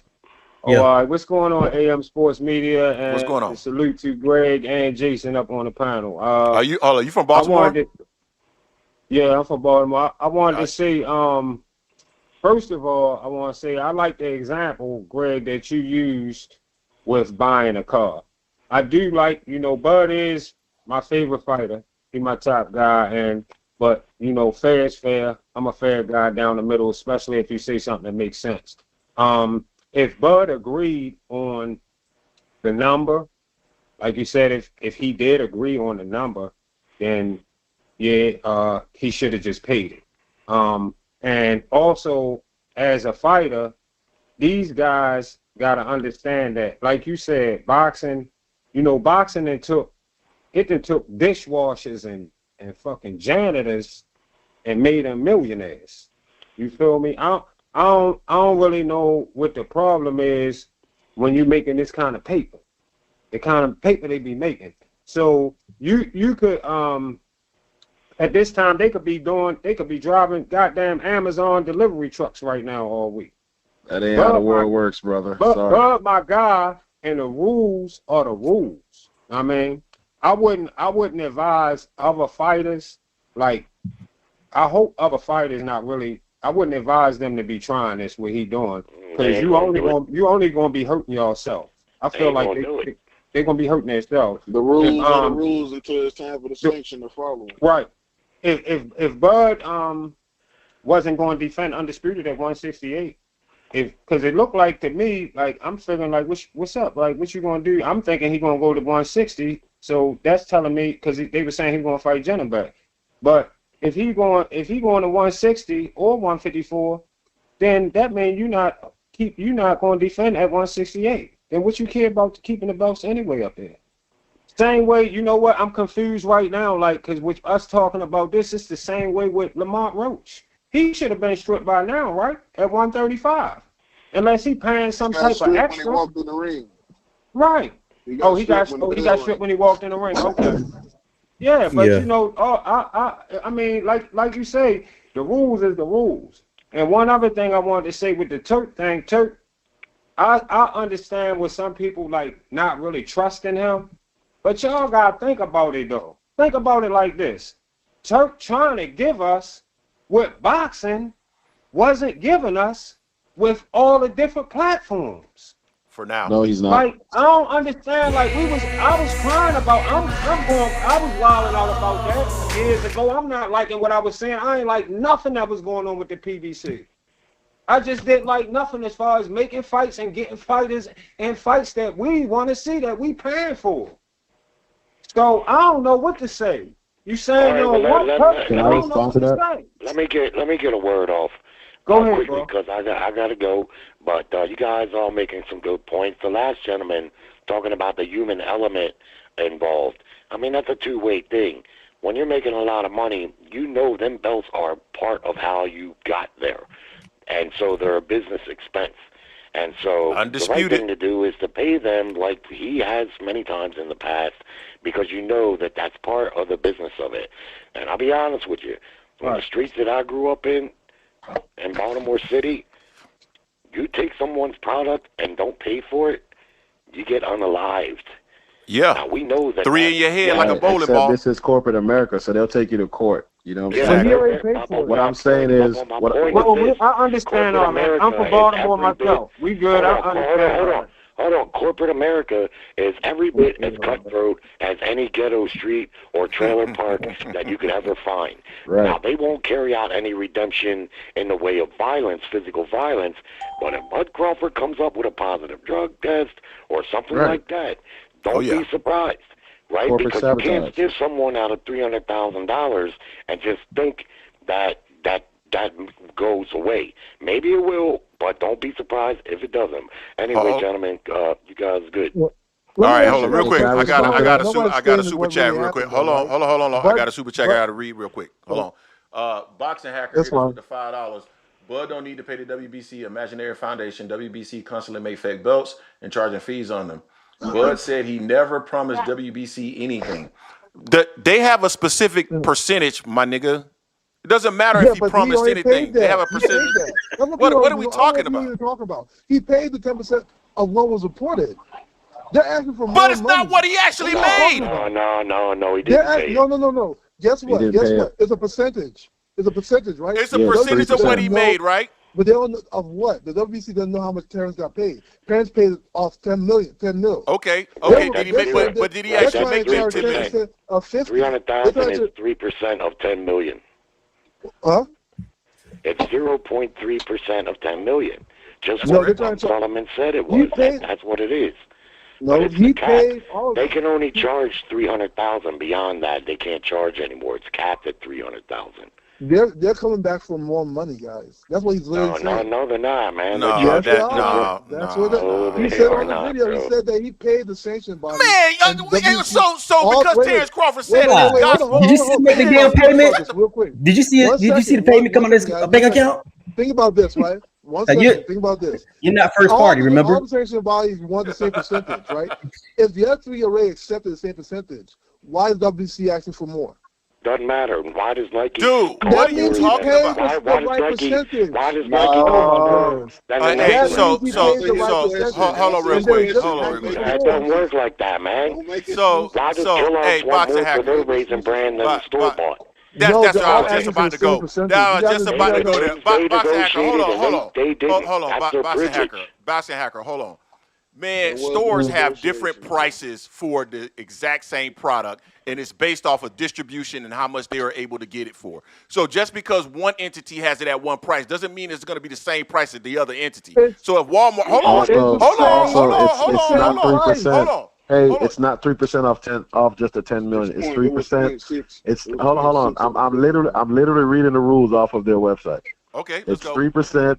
It's 3% off of their total. That means that 10 million up front plus whatever the pay-per-view on the back end. So it's not just off the 10 million. Guess So- what? They Guess can what? only They charge don't know that 300,000 number. There you go. though. That's Wait, capped wait. there. Say So that say again? Terrence could have got 100 million, and the fee would have still been the same. It's capped there. Did you read that part? No, it doesn't say So- cap anywhere on their. It is, brother. It's So capped you at mean to tell 300,000. me that they charge 3% for your Yes, for sir. the first fee and then for your upfront money, and then going to charge you another 3% for the No, pay-per-view money? it says 3% off of the total purse, not off of not 3 different percent. So that'd be 6%. It's 3% right. off of your total revenue. So meaning, if Terence Crawford got paid 50 million, it would be 3% of the 50 million, not just off the Which is 10%. 1.5 million. So yeah, it does later on. Later, 1.5 if it was 50 million. But guess what? Right. But guess what?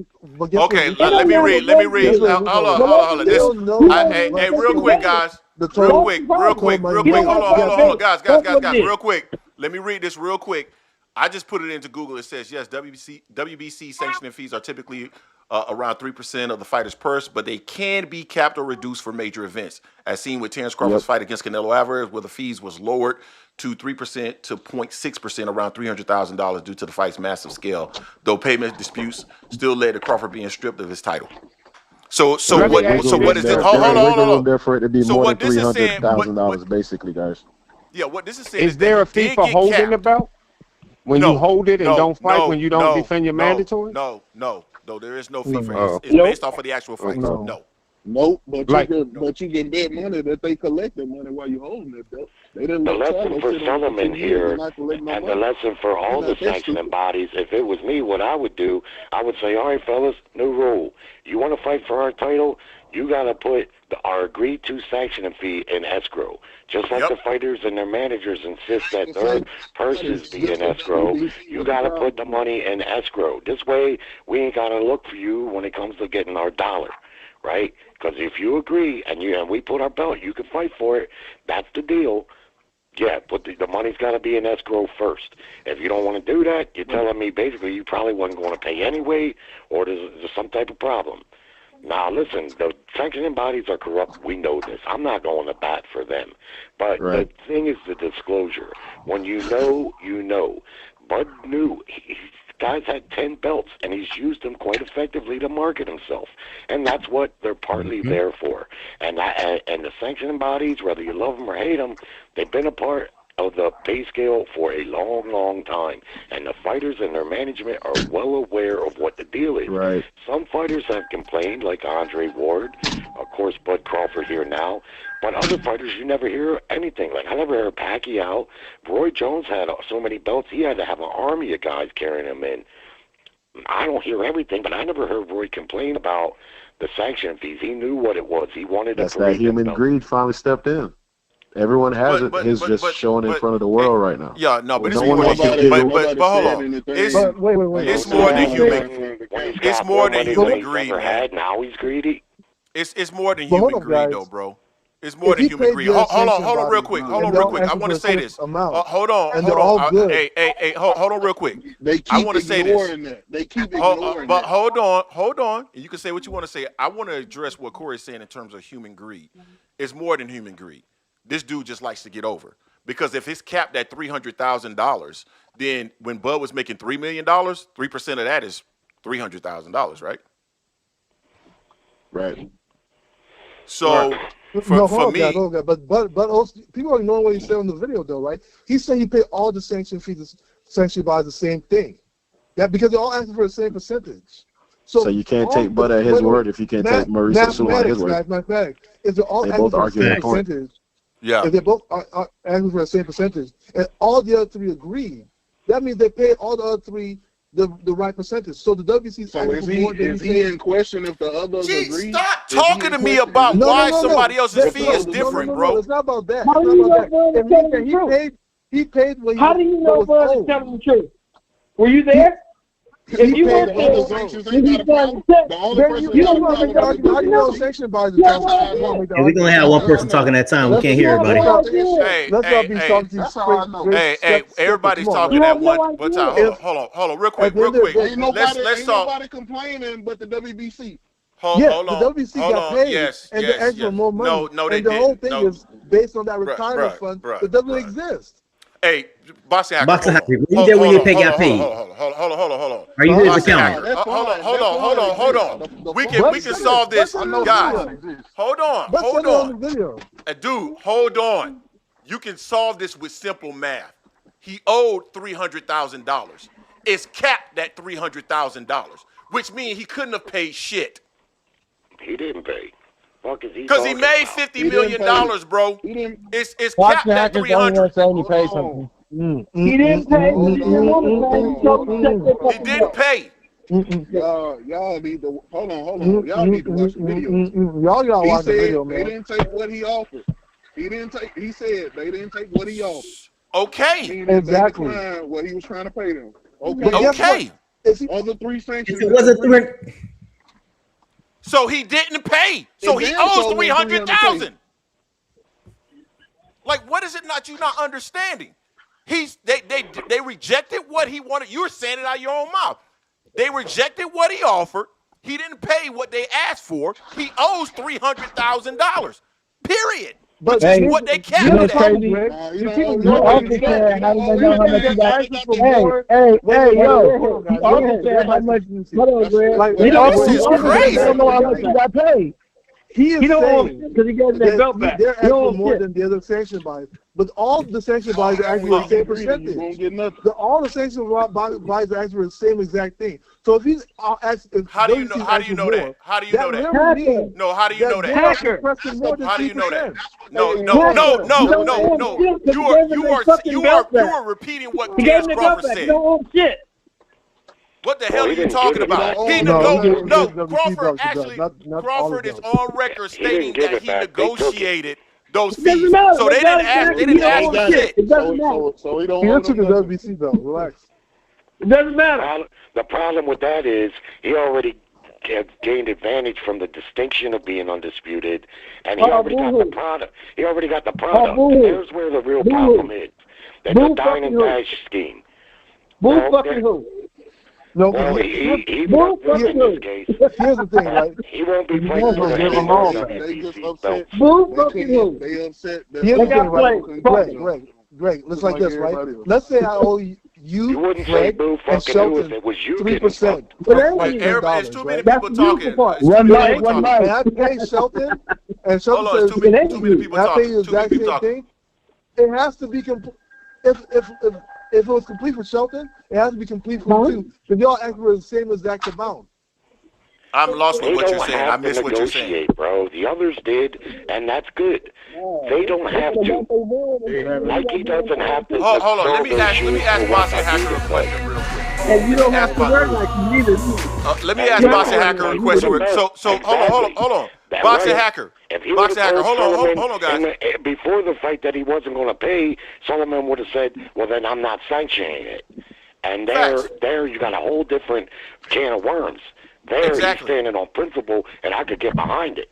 That's not what happened. Let me ask Box and Hacker a question real quick. Box and Hacker, you have an iPhone. You have an iPhone. You have an iPhone that you want to sell, right? And you think your iPhone is worth $1,000, and that's based off what your market research. Somebody else sells an iPhone to an individual, the same individual, for $700. He comes to you and say, "No, I paid $700 for this. I was able to get $700 for it. You should pay me $700." You telling me that now because somebody else agreed to $700, even though that's not the price that you want to pay, or that you think you deserve for your phone? No, that's not what I'm saying. I understand what you're saying. Then what are you saying?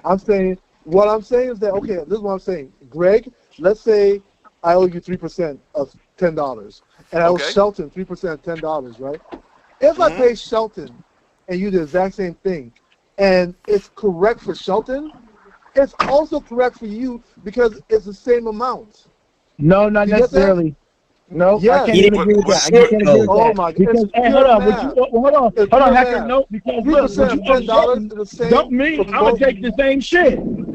Huh? That doesn't work because if you owe me and you owe Shelton, right? And Shelton and you only got $3 and you want to pay me $1.50, I want my $3. Yes, I'm not saying that. It's the same amount. If I if I owe Greg 10% of $3, we understand, and I owe you 10% of $3. If I pay both of you, right, and I pay you the exact amount and that amount, yes, I understand. It also has to be correct for Greg. Yeah, but the problem, yeah, we got it. I understand what you're saying. No. I'll say, let me respond to that. If I owe you $10 and I owe you got $10, if I pay one guy $10, I pay the other guy, it's the same thing. We understand. What are you talking about? Hold on. He still owes $100K from the prior fight too. But Greg charged you interest though. Huh? But you still bring him back what you owe him. But Greg charged you interest though.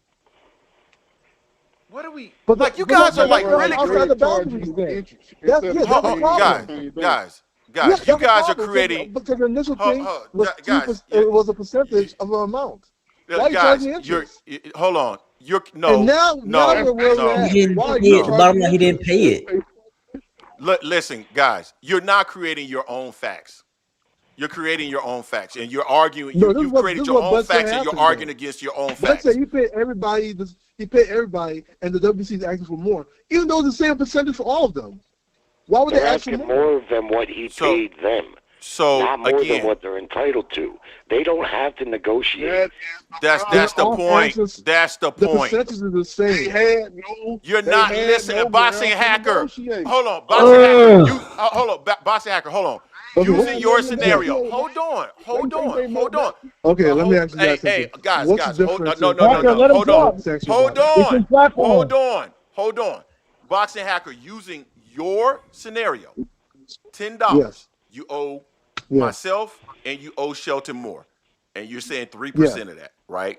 So that's gonna be or whatever that number comes up to. What is it? Is it 30 cents? Whatever it is, I don't know. So we owe the same amount, right? Yes. But you come to me and you negotiate it down to whatever the number is, half of that, right? So you're now making this argument about, well, the percentages are the same, so it should be the same amount. No, they would be the same amount if the other two if myself and Shelton hadn't negotiated it down. Or allowed you to negotiate it down. Negotiate down. So that's what the fuck? Terence Crawford said that. Terence Crawford said it. What the fuck are you talking about? No, he didn't. No, he didn't. He said he paid everybody. Okay, rewatch the video. No. Rewatch it. We're not going to create alternative facts. It's there. No. He said they were willing to accept this why aren't you? What makes you better? So he had to negotiate a fee with them. That is public knowledge, dog. Now you're creating alternative facts. Oh we my can't goodness. do this. So what did he pay the other ones? Greg, let me ask you, what did he pay the other ones then? It wasn't. They didn't for that say. same They didn't percentage. say. But he literally said he Well, the real negotiated question those is, did he fees. ask the other ones what they were going to do with the money? Did he ask them? Because if it's No. Why would you need to ask them if No, they because he has already to pay accepted that the percentage. money? That doesn't matter. They accepted the money. It doesn't matter. But the WBC came back, said they wanted more. Terence Crawford is like, why? They said they need more for the retirement funding. Retirement funding, nobody wouldn't in have boxing has spent heard so much of. money on a What are we ring talking and a about? custom belt. Y'all want to No. hit Crawford, but what is the retirement fund? What are you talking about? What is this? Let's go to another boxer has subject, ever man. We've been on gotten this shit for too retirement long. funding from the This is WBC? where niggas don't really process information, because he could have said, why do you need more? When you think about what is being said from Boxing Hacker, he could have said, hey, I negotiated this with these guys. Why do you need more? And they will say, well, we keep our fees at this amount because this incremental dollars that we will charge, that we're taking, we needed to support this. We can't take a lower fee because we have these initiatives that we support. And you're processing it as they're asking for incremental, when in reality, they were explaining why they won't lower their fee. Period. They don't so have to negotiate. You're processing this as one thing, They acting just- like they- it's they don't- gospel they- when they you can don't really take less. They understand can what take the less. conversation They'll be was. And that's the problem with some of you dudes. You're taking this, what your interpretation of what was said, as gospel, when in reality, Suleiman could have been saying, we're not taking less than our 3% because we have all these initiatives that we fund. That's why we're not taking 3%. And you're saying, no, there was actually lower, and they're saying that they want more because they're doing it. You don't know. That's not Stop. what I'm saying. I'm saying that he paid what That's was. exactly what you everybody's just trying to fucking say said. They made, that Crawford made another agreement with WBC. Crawford said he never made another agreement with WBC. He literally said that. And he's saying that he paid off what was owed. I didn't hear that. What the fuck are you talking about? No, You literally just said that. You literally All right, just well, made the argument check that this he's out. paying One scenario out. incremental. Let's check this out. When you go down the cereal aisle in the grocery store, you see Kellogg's Raisin Bran. It's $10 a box, and it's a small box. It's expensive. Now, you walk a little bit further down, and they got the store brand, and it's $6 a box, and it's a slightly bigger box. And a little bit further down, you got an off-brand that's $5 a box. Kellogg's, where they have the price of their cereal, they don't have a lengthy explanation telling you why it's that much. They don't tell you their business plan, their profit margin, none of it. That's the price. And if you don't want it, you can go right down the aisle and buy something else, right? Same thing here. If Bud Crawford didn't like the price, he could have said, keep your title. He got what he wanted, and he got all of what he wanted, and then he said, F you. Yeah, they got what they wanted too. They got their belt back, right? They got Well, of course they got their belt back. He didn't give it back. They stripped him of it. It's all Like a lot of fighters. We split. Canelo was, well, it's not all good. It's not all good. You missed the point. He already ate the cereal. You see, he already ate the cereal. It's like Greg said. Yeah, he already ate the cereal. Hey, too many people talking at one time. Then he had a problem with the price. The belt ain't. Greg said Bud likes to get over. Bud got over. Ain't that right, Greg? That's right. That's right. He likes to get over. No, he didn't. They stripped his He ass. got over there. He got over. That's And then and so they need to take that undisputed from his ass. They're charging. They're Because they got over. charging the same thing. They're not. Because he got over again. Now what we gonna do? I don't He know. over there. He already got It's it. not getting over. The WBC. He done got WBC away. charging more. We the fools up He here. got it like swiping. Hey, I don't know what to say, guys. The WBC is charging them more. I don't know. Y'all acting I like don't give a fuck what they charge. and Bud said he never promised them more. So here's the problem. Bud said, "Hey, I never told you I'm gonna pay y'all more than this." What are we talking about? Hey, so That's what? Bud said. Wait, hey, bro. The rules state that if you fight for our fucking title and we sanction the title, it's 3% capped at 300,000. It doesn't fucking matter if he said he promised anything. Oh, It doesn't fucking matter. Okay. That's the rules. What the fuck are you talking about? Listen, He said he negotiated, then he didn't pay. He didn't pay. He said, y'all. "Listen, I paid You had the Greg. sanction bodies. He got over on Hey, that. Greg, want hey, more. Greg. All Hey, the sanction hey, bodies hey, Greg, charge the Greg. same exact thing." So what's the difference? Hold on, Boxer. Hacker. Hold on. Melting hacker. Fuck that belt. Fuck that belt. We got Undisputed. There you We go. gone. And that's why, and that is the reason why. Man, That is the salute to reason Turkey. why I am sending the Salute to Turkey, letter man. to Like that. Mauricio Solomon Salute tomorrow to Turkey. because Turkey all they day, need Hey, to Greg. revoke. They need Hey, to Greg, I revoke got the a serious sanctions so question. he Hold did on, not Greg. win the title, I so got a he is serious not question, Greg. undisputed. Yeah, Bud part too. This is very important. This is very important. Why are my Raiders so fucking terrible, Greg? Why are we so bad? I don't know, man. I don't watch NFL. Y'all like the Seahawks? That explains everything right there. That's one thing Greg can't shit on right there. You know what I mean? Seattle Seahawks top of the whole league. You dig? I'm gonna tell y'all something, man. Boxer Hacker, every time he calls in, he raises my blood pressure. I'm sick of this shit. That's right. That's right. That's why I say we move on to the next shit. Let's move on to the next shit, y'all. What's the next shit, man? He This shit been raises going my too damn. goddamn He long. is one of the most. He frustrates the shit out of me, Hey, man. Greg, I like what you said when you get into this show, though. You're absolutely right. Bud got everything he wanted from their punk ass. He got over on their ass. Good for him. No, Man, fuck salute that. to Turkey. And that's That's why all I'm I writing. gotta That's say. why I'm writing my letter tomorrow. Hold on. We Salute got to Turkey. 980. Just hold on, guys. 980 just joined. We got to give him the opportunity to talk. 980. What's going on? Greg, what's going on, man? It's Blake. What's going on with you, fam? 206 in the building. Not a lot, fam. Not a lot of fam. Yo, Jay, shout out, baby, to you, man. We going to the playoffs, man. All these Bud fans in here sound like Notre Dame fans right now. Going at it, crying and stuff. Hater. Hey, anyway, if we can, we've been talking about Bud now for a couple years since he keeps whooping up on everybody. But hey, I want to talk about EJ, man. You think what do you think, man? Maybe Keith Thurman, they should run that fight finally now. A good little comeback fight for him. See where he's at, like mentally, physically, just to kind of get his wrist back with him. Nobody, bro. I think that's a good fight. I'm fighting Fundora. I'm fighting Fundora to get that belt. Then I'm gonna run it back and get EJ for extra more money. I'm not fighting EJ over Fundora if I'm Thurman. Well, he's already fighting. They're still scheduled to fight, so that's gonna happen. Is that fight signed? They Are don't they put a gonna date out fight yet. actually? Yeah, they're still supposed to fight. It's rumored January 31st, but nothing's concrete in the way shit moves. You never Not know. because of the Crawford fight, but I feel like he's not really into it. Like he's always saying like he wants to come back, and they say he's not. I feel like when he starts being wishy-washy like that's not a good sign. Maybe like he just wants to come back. Kind of half in, half out. Yeah. Boxing's too dangerous for all that, man. You got, that ass I like Errol Spence, but boxing's just too damn dangerous for that. And once we Damn, nothing to play with, I saw they said Roy was saying that he's going to be training him for the next fight though. So that's why I was like, dang, he must be getting close to like trying to make a commitment. Roy's like, I don't know about Roy as a trainer, buddy. Hey, I'm sorry, guys. Real quick, guys. I gotta get a. Hold on, guys. Real quick, I gotta get a super chat. Real quick. 499 blue-eyed soul.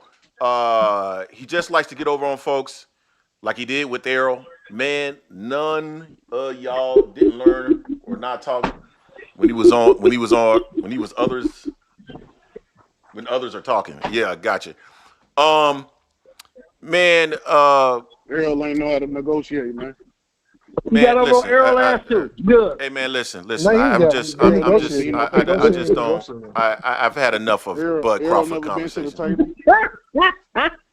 He owe EJ his whole legacy. His whole legacy belongs to EJ. We can't forget Floyd did tell us they didn't want to make that fight.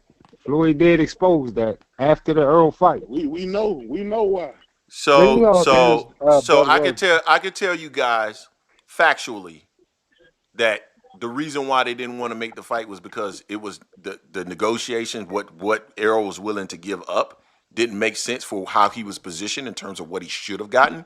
And then I would tell you subsequent to that, after they lost the fight, I would tell you that nobody was anxious from PBC to make the rematch. Those things are true. Yeah. Oh yeah, because they were sick. Why would you want? I mean, that's just Bud being a good negotiator at that point. Like he got.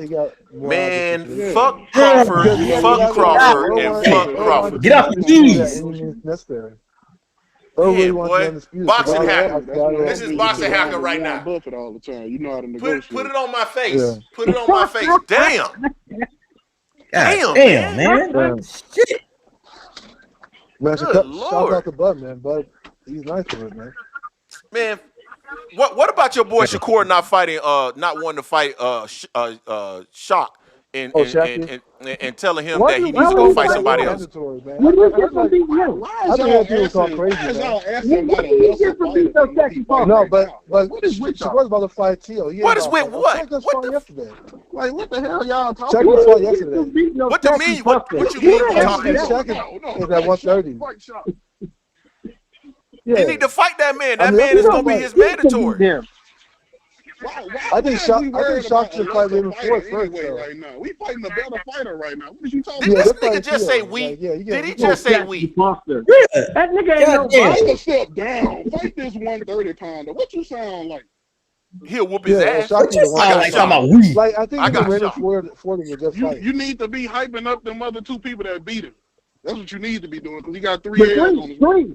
He got 3 losses. He got 3 losses. The other 3 niggas that beat him. So yeah, we focus on Tio, man. We ain't This dude said we fight a better fighter. He was a bigger problem than Shocky at the moment. But like, I want to see Shocky fight. Oh yeah, that was Raymond Ford. another top-ranked fighter beating up on a PBC fighter, by the way. Yeah, don't say that. Stop saying that. Are you a fan of boxing or are you a fan of certain companies? Which one is it? Because I don't give a damn who gets he talking about top fight. I want to see Osaki Foster. I want to fight Schofield. You want to be at 135? Fight fucking Schofield. Fight him. Hey, hold on. Why was that top-ranked fighter on PBC card last night? Why was Janabek on PBC card? Because them niggas fighting on Tubi, but you ain't talking about that, huh? Tubi free TV. PBC needs to be on Tubi. That's free TV. Apparently, it don't matter what guess what, Greg? Guess what about the PBC? Hey, Greg, guess what about the PBC? If that change goes through, the PBC, Al-Haim doesn't have to be a vice anymore. He could be a real promoter all over again. You know, you don't have to bring. I don't want that. I don't want that. I don't want that. You don't want him to keep pretending? But this. Hey man, you know what? The promoter's gonna be the first one. They have already looked at PBC books and determined that he was not violating the Ali Act. You guys come up with all kind of crazy shit. Literally, they have already tried to get him for that. Yes, they will. That's why Deontay Wilder been fighting with Max, been over there fighting on the zone from the last few fights, getting knocked the hell out. Man, man. The boxing needs to be under one umbrella anyway. Man. I want to see him fight Usyk though. I want to see Deontay get another payday. I want him to fight Usyk and get Molly Watt. Usyk gonna beat shit out. Oh no! No, we can't sell that. Wait, you can't sell that. Y'all don't give that man life, man. Hey, I don't care about Deontay Watt life, man. He got 18,000 kids, man. Don't do Deontay like that. Hey, real quick, guys, because like we just love to come up with alternative facts. Al Haymon has been targeted for 2 major lawsuits, most notably Golden Boy Promotion and Top Rank, which alleged he violated the Muhammad Ali Reform Act, and neither one of them were found to be successful. Stop fucking making up your own facts, bro. Did he settle out of court? Did he stole money from Beyonce. Not they stole money. Not they stole money from Beyonce. He could be his true. He could Now we talking about Beyonce. Now we talking about concerts and Beyonce concerts and shit. Did he settle any of the lawsuits, Greg? Yeah. There was no. Austin De La Hoya Golden Boy Promotion filed a $300 million lawsuit. Blah blah blah. So that means. He's done. So here's the outcome, guys. The outcome. Can you guys listen? Can you listen? Can you listen? Can you listen? The outcome: a federal judge dismissed the lawsuit in January in 2017, ruling that Golden Boy failed to provide evidence of harm to competition, only harm to themselves. Okay. The judge noted Heyman's PBC increased competition in the industry, benefiting boxers and fans. They dismissed it. Yeah. What about the other one? Yeah. The other one. What I'm saying the top rank lawsuit. What about that one? Well, I'm saying I don't know. I don't see the top rank lawsuit. Now. You don't have to be the advisor, bro. I don't see the results of the top rank lawsuit. No, because remember, the true promoter, the promoter of these fighters. You don't have to pretend no more, man. Pretending can end now. Hey, man, go to hell. Next topic. Hey,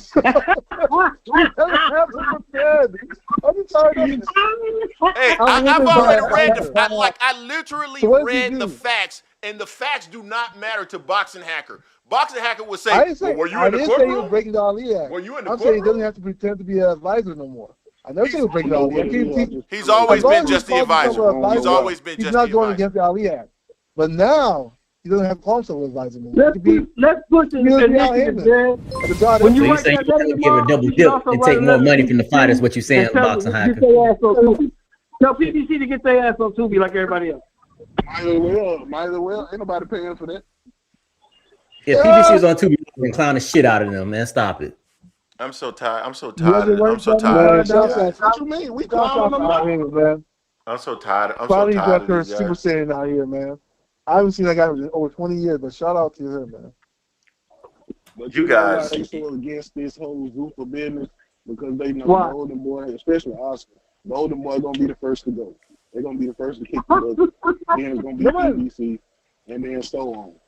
I can't wait. When Zuffa take over, when Zuffa take over, and your favorite fighter making $250,000 to fight. Nobody's gonna go. The problem with Oscar. Don't let Zuffa work out Oh, because the boy. promotion. No, the problem with Oscar and Dana don't get along. That's why That's the they real against problem. Man, fuck Zuffa. Oscar and Dana hate each other. That's the real problem. Look, listen, Oscar just told us that Bud should have paid the fees and he a hypocrite. He should stick by the WBC. But in that same interview with Shannon Sharp just a few years ago, he was talking about how the ring was #1 and how that's the real belt. You shouldn't be paying sanctioning fees. He a hypocrite, dog.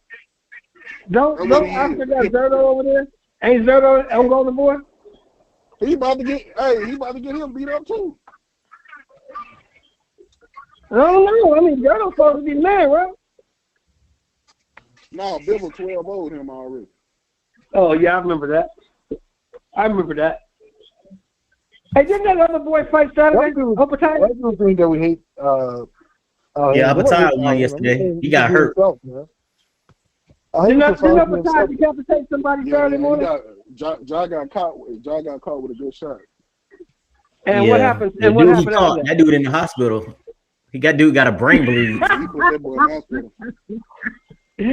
Yeah, that's been what a lot happened of after that. KOs like that where heads bouncing off the canvas. There's been a lot of them KOs. So I advise everybody at Cruiserweight, just leave that dude alone. Just leave him alone so he can go over there. Hey, we got another person in the building, man. Let me get 816. Let me get 816 in the building real quick. I'm trying to see something. Oh, hold on. Let's send Bud up there. I'm trying to see something. 816. What's going on with you? What's up, man? Y'all talking about this Bud Crawford Undisputed? No, he said he gonna write a letter to get the Undisputed rescinded. That's what Greg said. Yep. Man, he whooped that man ass, man. You gonna get it rescinded for what? He can have the victory, just not undisputed. He already won it. It's over. We know what happened in the ring. We watched it. No, he won the fight. But he ain't win undisputed. He won. Oh man, you sound like a Karen with that type of shit. You sound like a Karen. This sound like some Rosewood type shit. You know, this sound like some Rosewood, bro. The nigga did it. The nigga did it. That's what this sound like. 816. Hey, call it what you want. Call it what you want. This is some wild shit, bro. Call it what you want to. Wait, so he whooped the man ass, and the sanctioning body, he didn't pay the fee. So we want to feel bad for Suleiman, who create championships every week. Fuck Suleiman and his belt. And fuck Crawford too. If it's fuck his belt, then he ain't undisputed. If it's fuck his belt. Everybody, ain't Suleiman the same one that made up that Aztec belt? It's always our own people. No, I think that was didn't Suleiman make up the Aztec belt? Hold on, man. Hold on. Who is this talking about something? It always be your own people. Is that you, Shelton Moore? Yeah, we. It's always our own people, Greg. Always our own. Come on, man. Come on, man. You trying to push my button. I know that's what you're trying to do. Hey, hold on real quick. We got somebody else join us. Marco. Go ahead. 313. You in the building. Yeah, this Big Go. I'm one of your subscribers. I had a question about how do you feel about Shakur saying that he's going to be the face of boxing if he beat Tio. False. Bullshit. Bullshit. It sounds good, but he's not gonna be the face. He's No. not going to talk for Paul. It sounds good, man. That's a big win for Crawford him. out there. It's over with. Because this is the issue I have with a lot of boxing biggest fans. Yeah. This is why I have an issue with a lot of boxing fans. When you look at the clear definition of what the face of boxing is, it explains the face of boxing is somebody who's globally recognized. He's a sports ambassador. He garners the most attention and the most money and the most mainstream. So it's impossible for them to be that. I agree. Crawford's not the face of boxing either. No, that's no, it's right now it's on this side, like AJ on that other side or whatever. The two people who are the face of boxing, according to the definition and according to the facts and according to the numbers, still is a two-headed snake. It is it is Tank Davis and it is Canelo. Until y'all knock them off the throne for being the most generated. No, it's not. So who else? Hey, it's gonna be you forgetting about the question, everybody. Who else tells them? It's AJ. Hey, you forgetting about Anthony Joshua. You forgetting about Anthony Joshua, man. After he not, we gonna get tired, man. Anthony Joshua only sells in his city. I mean, in his country. Tank and Davis and Canelo sells everywhere. So Tank Davis value is dropping. We gotta talk one at a time, man. Tank Davis going in the back seat. Tank Davis value is dropping. According to who? According to little fans that don't care nothing about. As the fighters come in 135, as it continue to get deeper and deeper like it's doing, we're gonna forget about Tank, buddy. Tank is maybe forget about. We're not even gonna talk about Tank on YouTube after a while. Tank get ready to be forgot about. I'm gonna run down the list of the face of boxing.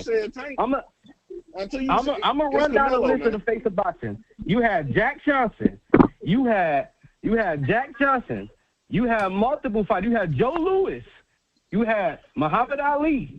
You had Mike Tyson. You had Sugar Ray Leonard. And you had Hitman Hearns. Then you had Roy Jones. I'm going throughout the list of the face of boxing. Unless you can generate the income or the fame of these men, you would never be the face of boxing. That's why I said Canelo and Tank are the only two. You got Jake Paul, right? Wait, what about Jake Paul? Jake Paul is the face of boxing, although he's not a great boxer. It's not about just because he's a great boxer. It's about he the face of boxing. in the We don't numbers. even have the numbers from the Chavez fight. We don't even know what he did with Chavez. But we know. So guys, interesting. So I asked,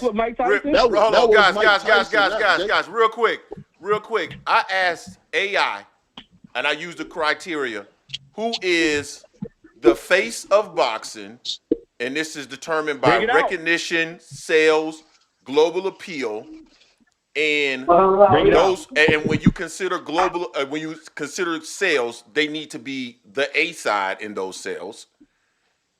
The number it came back. Not undercard fighters. It came back. Your number one fighter is Canelo Alvarez. Your number two fighter is Gervonta Davis. Your number three fighter is Anthony Joshua. Honorable mentions: Terence Crawford, Tyson Fury. Facts are facts. Numbers are numbers. That's what it said, bro. I just ran it through AI. So the face. So hey, you know, they facts. That's facts. Like he said, numbers are numbers. He right about that. Numbers are numbers. Hey, Greg, you know what also is true?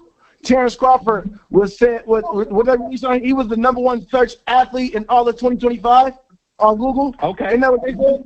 Because and it still doesn't get him in the face of boxing. Give him his everyone had to Google his name to know who he was before he fought Canelo. Nobody go off of popularity. No, not just Canelo by all of 2025. It's not just all popularity.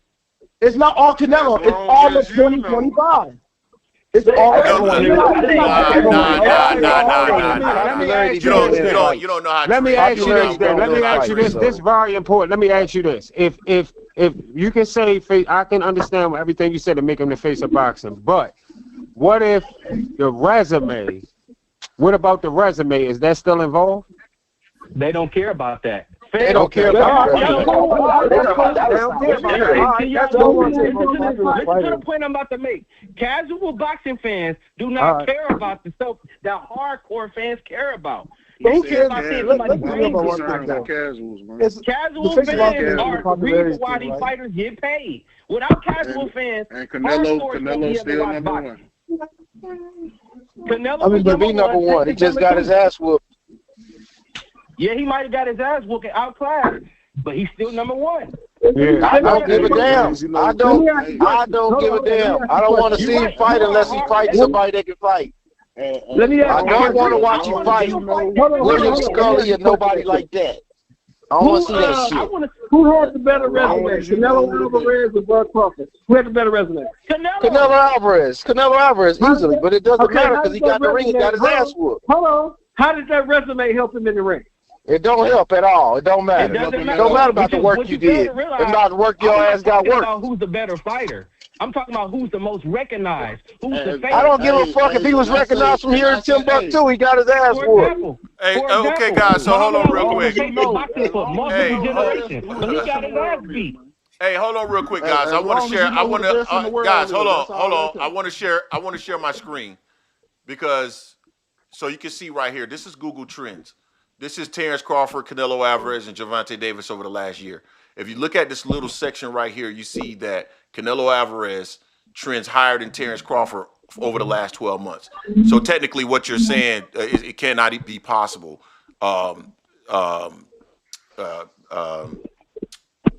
up. Sorry. Band up. And so then Terence Crawford, hold on, let me finish. Let me finish,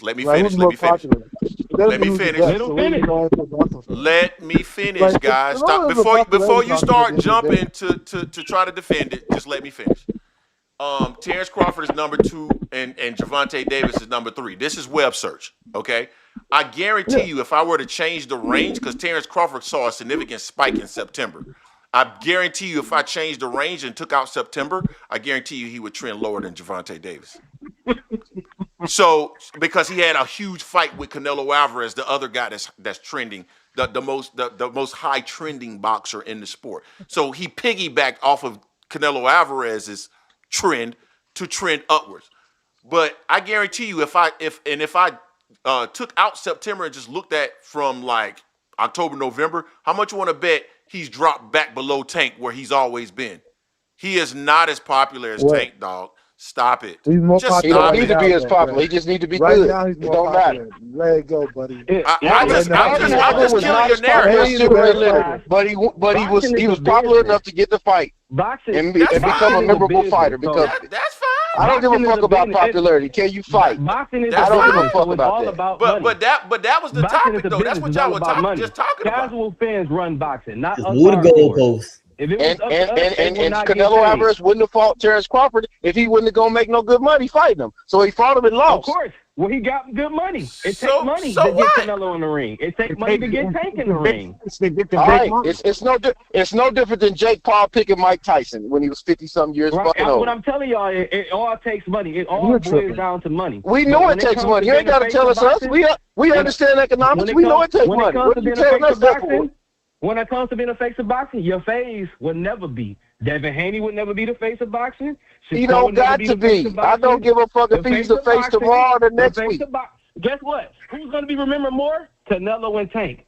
When everybody else die out, nobody's going to remember them. Look, hey, guys, real quick. Tank ain't fought no goddamn body. Hold on, That's how I'm guys, trying to figure out how he feel like everybody going to remember Tank. I don't nobody give a fuck about Tank Davis. He ain't fighting right now. Okay, we got it. I can understand you saying that Tank being the face of boxing, but how are we going to... What are people going to remember about him 20 years later? About him beating up them bitches. About him beating them bitches up. About him beat them bitches up. That's what they're going to remember. And he beat them hoes up. Where your proof at? Now you put slander on a man's name without proof. You want to bring him up. You want to bring the pom-poms up for the nigga that ain't fighting. I'm speaking about facts. You shaking the pom-poms for the nigga like he just said. He was just speaking facts. He wasn't defending Tank. He just speaking facts. Yeah, he was. Hey, guys, hold on. All participants are on hold. Okay, I had to, because, man, they just keep arguing. Okay, man, I'm going to bring y'all back off hold. Give me a second. All participants are on hold. Hold on, man. Hey, y'all keep yelling. People can't hear y'all, man. So hold on real quick. 313 was just spitting the facts about Crawford, and that's the reason why I pulled this up. Because first, you guys were saying that he was incorrect, and he's actually factually correct. And I just ran this range on Terence Crawford and excluded September. And guess what? He trends below Gervonta Davis. He's not the face of boxing. So it is what it is. So now I'm opening it back up. Yeah, that's true. We understand that. But now he is though, right? He's trending more than No, favorite. no, So, I mean, no, he's not. No, he's not. No, he's not. No, I'm about to change the range. No, I'm about to change the range now. Terence is the generation of the best right now. They got to remember Terence over everybody. What are you talking about? Man, don't nobody give a fuck about what you're talking about, man.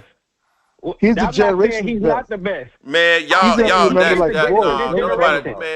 give a Sit here and listen before y'all talk over people. To me, he is the greatest fighter of this generation. But when it comes down to it, Tank will have a bigger legacy because of what he has done already. Why? No, he's because not he's bigger more than exciting.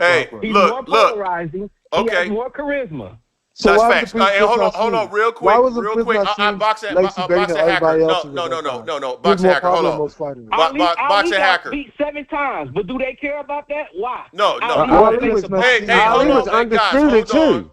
Hold on, real quick. Hold on, real quick.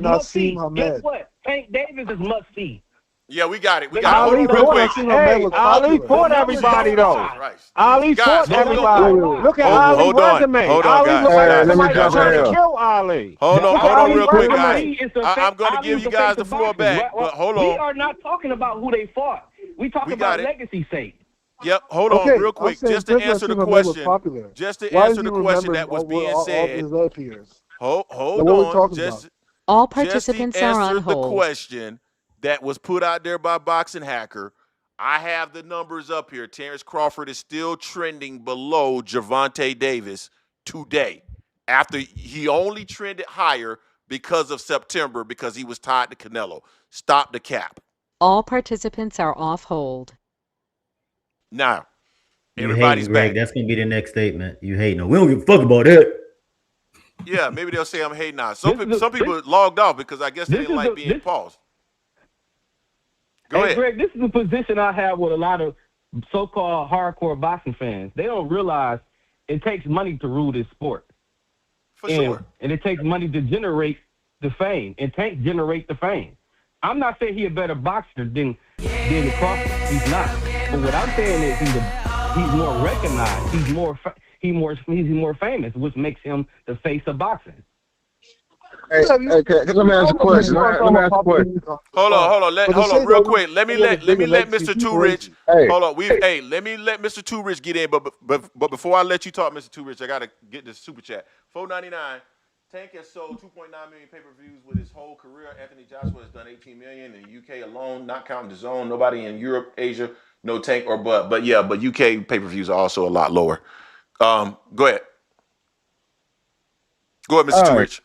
Yeah, we're just a lot. Go ahead. Hey, hold on, let me go now. A lot of people, it's like, I guess if you're a fan, you kind of latch on to, your points or whatever. And a lot of people talk about the money's generate, Canelo and Tank generate the most money. Since the Ryan Garcia fight at 1.2 million and Tank's last pay-per-view doing 260,000, that's a 70% drop. I don't know anybody that could lose 70% of their pay. It's a fundamental difference between Tank and Canelo. Canelo is an undisputed champion, or was an undisputed champion, and he was the face of boxing. Tank was just popular. Let me finish. If you listen to most, like the mainstream boxing, they'll say Tank does great at the gate, but he's not really a pay-per-view star. Without Ryan Garcia, he has not cracked 500,000 pay-per-views. They only got 200,000 more than Terence Crawford and Devin Haney. But they act like it's such a wide gap. And Devin Haney made more than Tank most of his career. And y'all act like it's such a wide gap with these last couple years. All I'm saying, when you look on the highest paid athletes, you don't see Tank's name. That's all I'm saying. I get it. They might got some backdoor deals and Al Heyman saving the money and investing for him and all that. But you can't find evidence but from the fans talking. Y'all just talk. but you don't really have nothing to back it up. This whole thing up. If Tank makes less money than Devin Haney, then how come when it comes from 135 all the way to 154, Tank will always be the continuing A side if he don't generate the most money? See, that's what y'all caught up in. Let me ask you this question. If I got a fighter, right? Hey, let me ask you a question. If I got a fighter, since y'all so caught up on A side, B side, right? If I got a fighter and on Too Rich Promotions, this is my A side fighter. You have PBC has an A side fighter in Tank Davis. And we want to make a fight. They say, no, we're the A side. I say, fuck y'all, ain't no fight. Then my fighter is still the A side.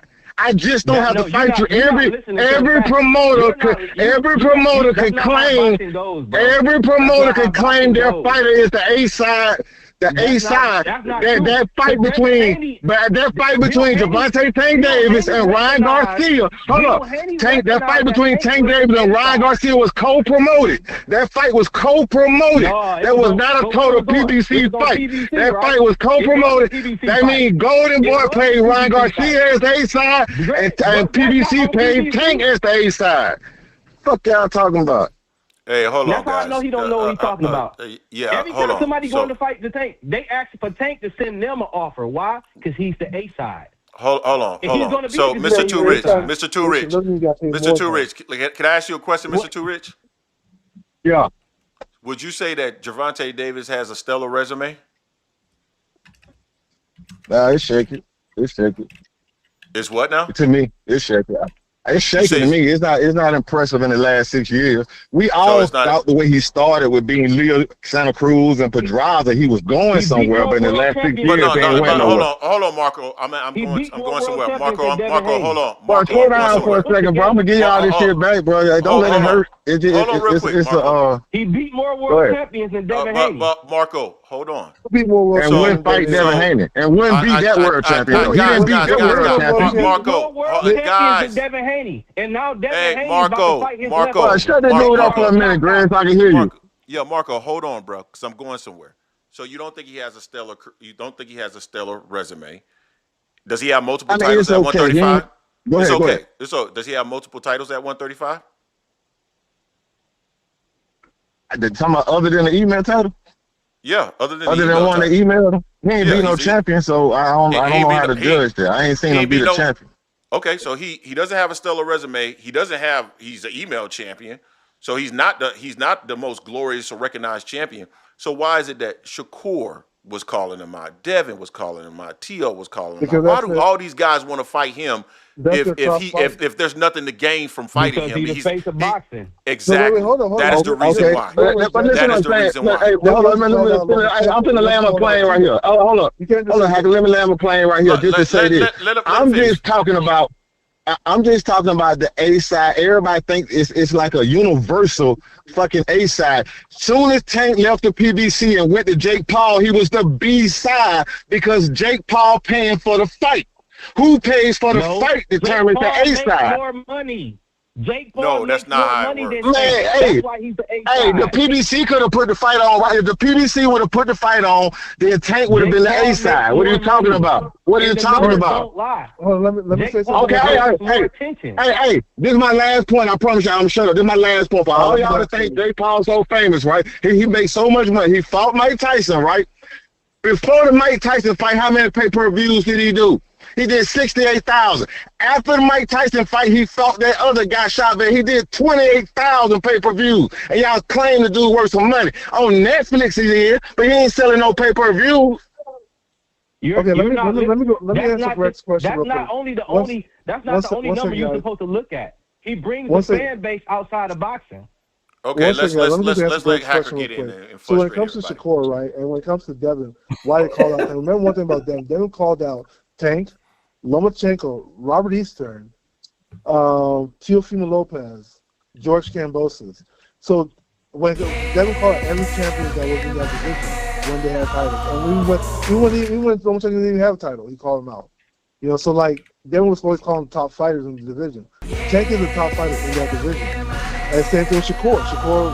Shakur said like Tank is going to be his legacy fight, the top fighter in the division. Shakur is the number one champion in the division.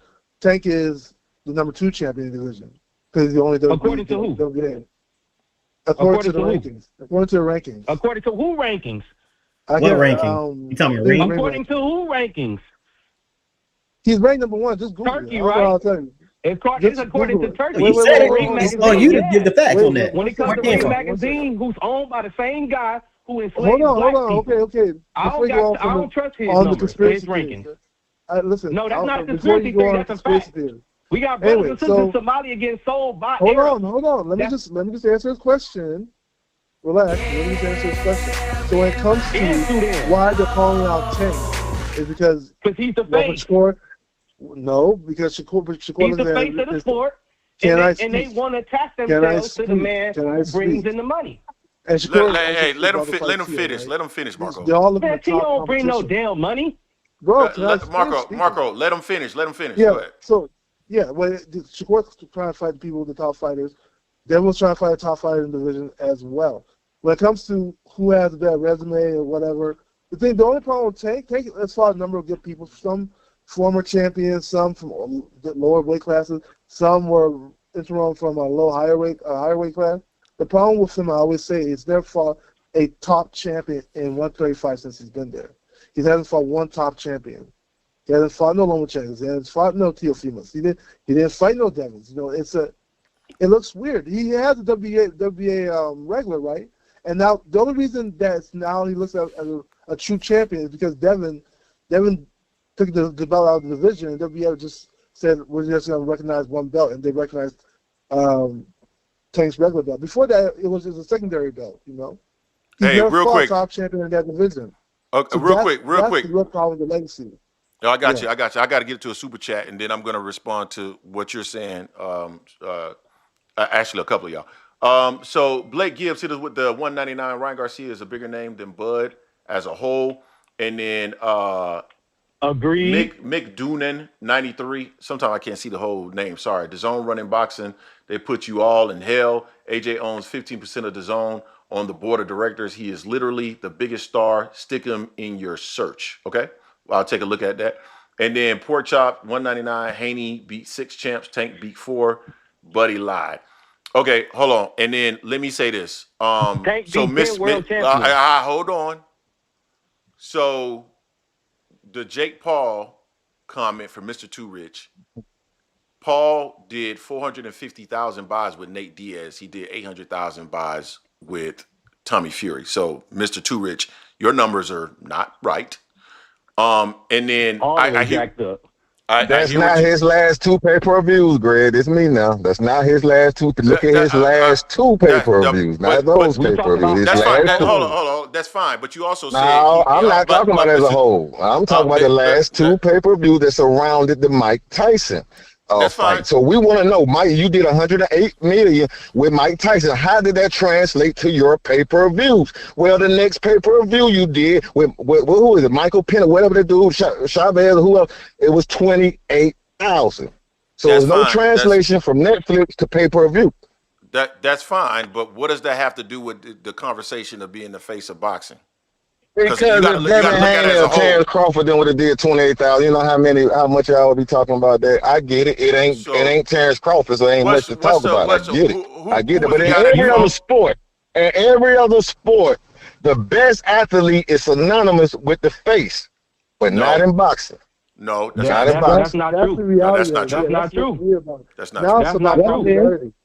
Now it's about popularity. Who's the most popular fighter?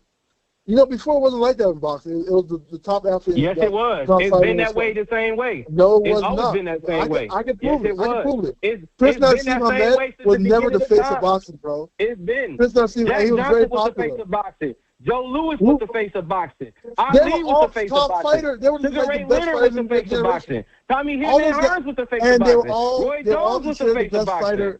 They're all considered the best fighter in their generation. Yes, they were. Yes, they were. Yes, they were. Jack Johnson, he was the best. Ali eventually got beat, and he wasn't the best no more. But he was the most recognized boxer. And Mike Tyson wasn't the best boxer in his heavyweight era. We had other fighters that was way better than him. Wait. Adrian Broner was never a face of boxing. Prince Nassim Ahmed was not face of boxing. Of course he was. Of course he wasn't.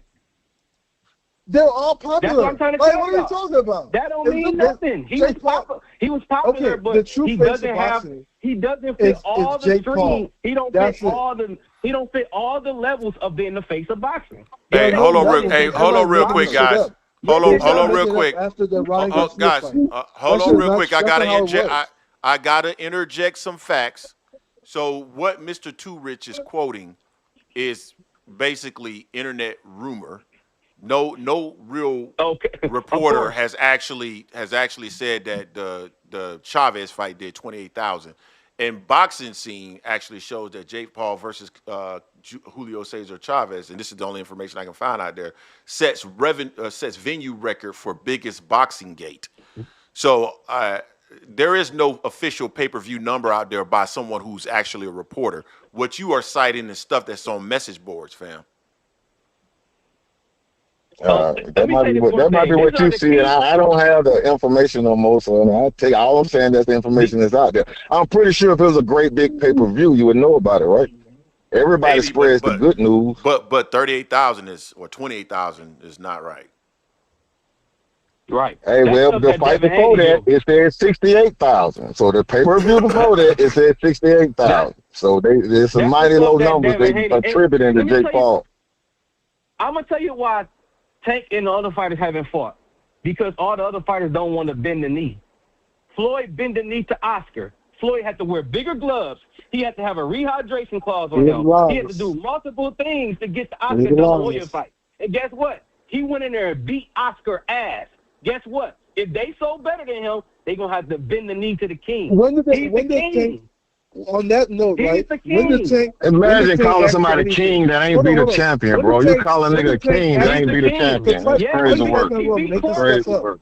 When did Tank ever ask for something? So how he beat a champion? Wait, what did Tank ask? Who he beat at 135? Who he beat at 135 is 6 years, bro. We've been here 6 years. No, hold on. Before you go, you said, hold on. Can I ask a question? That, right? What did Tank ask that nobody did? I'm gonna take the question. Anything you say he never. Nobody bent the knee to what? What was the request? What was the negotiation? English. I can't hear you. What was Tank negotiating that you said nobody bent the knee? When did Tank ever go to negotiation? Yeah, when did he ever go to negotiation? Obviously, he didn't go to negotiation. Why? Because they think they're worth more. What was the price? Hold on. Don't go too fast. Let me tell you something. Wait, what was the price? Shakur on interviews said he ain't going to little dog me. Shakur said he ain't going to little dog me on multiple interviews. What was the price? I'll bring something to the table, too. And another thing. Wait, hold on. What was the price they said no to? Who is Shakur with? Hold up. Y'all making things up, bro. Wait. Before you go any further, I'm not. These are facts. Okay, who is Shakur with? Let's talk about it. Who is Shakur with? Listen, before you go any further, we talk about Shakur. Who is Shakur with? Let's not change the topic here. You said it didn't bend the knee. I'm telling you why he I'm ain't asking you. Who is what was the price that nobody was willing to pay? Can I get to the point? No, just tell me what it was. You said what was the need? What was the need that needed to be bet? Question? In order for him to make a price, he had to be with a promoter that Tank want to do business with. He's not doing business with Turkey. I thought you said about bending the knee. Now it's about being with a promoter that Tank needs to do business. Because Shakur thinks Shakur don't think he has to bend the knee. Devin was a free agent. What happened there? Shakur and Devin don't want to bend the knee. No, Devin was a free agent. What happened? They already came out and said that Devin was trying to get Tank to go over there with Turkey to fight in Saudi Arabia. My God. What about the rest of the 6 years, bro? Tank said this already. You're talking about this like past 2 years, right? What about the rest of the years? What are you talking about? Tank never came to the table. You guys swear that these fighters are saying no to Tank. At 147. Tank never came to the table. So I need to interject. Hold on, guys. What are you talking about? I need to interject really quickly. Okay, so there's a couple of things. Number one, we keep talking about, and please don't jump in. I want to finish the point. We keep talking about Gervonta Davis and who he has fought, but we don't talk about Shakur Stevenson and who he's fought. He's been at 35 for 2 years. He fought Yoshino, De Los Santos, Artem, Josh Padley, William Zepeda. Come on, guys. let's not pretend that Shakur is fighting. Let me finish. Let's not pretend that Shakur is fighting these monsters. Who's he supposed to fight once they fight? Let me finish. Non-talking brother.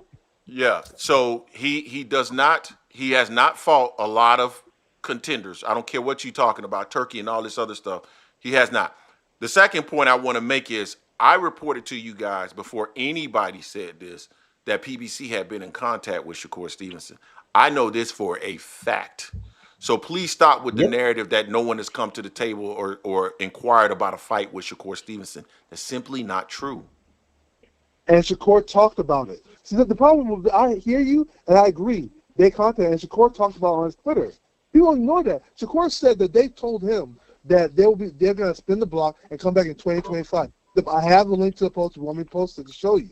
He said my goodness. That was what was in the conversation. So, you got first-hand knowledge or second-hand knowledge, Boxing Hacker, like you tell us. Boxing Hacker. Right?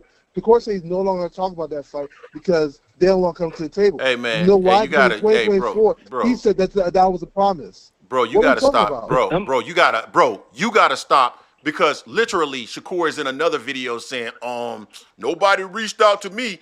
And I played this video one day when you were on when he was saying, nobody reached out. I haven't heard nothing back from them guys. Now you're saying Shakur said that they said that they were going to circle back. Now you got two different arguments. I have the post, brother. I don't give a fuck about the post. Listen to what I'm saying. Hold on. You're talking third person. Boxing Hacker. No, man. You're not going to get away with this. You were on a live stream with me when I literally played the video from Shakur. It was the same one that you said, that you claimed, that you gave me, saying that Shakur Stevenson said that nobody had even reached back out to him. I played that. Now you want to show me a post of Shakur saying something different. Okay, I got something better for you, Greg. Let me jump in real quick. And this other guy, the guy from what's this guy? The white guy. Who? The one that represents the PBC. Stephen Espinosa. Yeah. You talking about Tom Brown? That had Shakur Espinosa in the same interview, right? What did they talk about? They said Espinosa said we only came to preliminary talks. It didn't get that far. You know what preliminary talks? That means they never reached negotiation. None of that. It was preliminary talks. But Boxing Hacker. See, this is no. I'm not gonna let you do that. No. I'm not gonna. Boxing Hacker. No. I'm gonna let you have it. I'm gonna let you have it. What happened in the preliminary talks? No. Shakur agreed that they had preliminary talks. Shakur stated what happened in the preliminary talks. No. Dude, you are now changing because your comment was nobody ever came to the table. So somebody actually had preliminary conversation. Just because they didn't get to the point of giving an actual negotiation doesn't or making an offer doesn't mean that nobody. You said these guys had nobody will even come to the table. To me, if you have a preliminary conversation, that's coming to the table. Use it from the beginning. Use it from the beginning, Greg. Remember how the conversation started. He said nobody would bend the knee. I said, what was the request? When did they ever negotiate for somebody to bend the knee to something? Nobody gave a price. You know why I say they wouldn't bend the knee, Greg? Because what was the knee that wasn't bent? That's what I've been asking. He doesn't have an answer.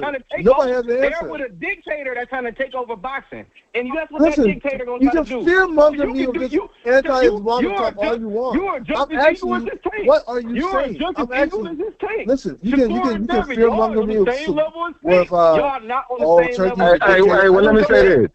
I'm asking you one question. What is the knee they have to bend? In order for them to get that fight, they must go to PBC with a black man named Al Heyman. Who said that? Wait. They must go over there. Wait. Let me hold on. They gotta go over there. Okay. They want to fight. Go to PBC. Wait, because you're saying that. You're saying they're not saying that. Hold on. Crawford wanted to fight. Guess what Crawford did? He went to PBC. Wait. You're saying that. Tank is not saying what you're saying. Hold on. Hold on, you're going too fast. Guess who did it? Who did it? You're saying I'm asking you what did they request? Floyd Mayweather did it to Oscar. Guess what? If that's their idol, they gotta follow their idol. Devin and Shakur look up to him. So if they want, let me jump in here. Hey, I'm asking you what they said. Hey, let me say this. they gotta go to the king. Listen. Hey, let me say this. Let me make it clear. Hey, I understand. Hey, hold on, real quick. Let me say this.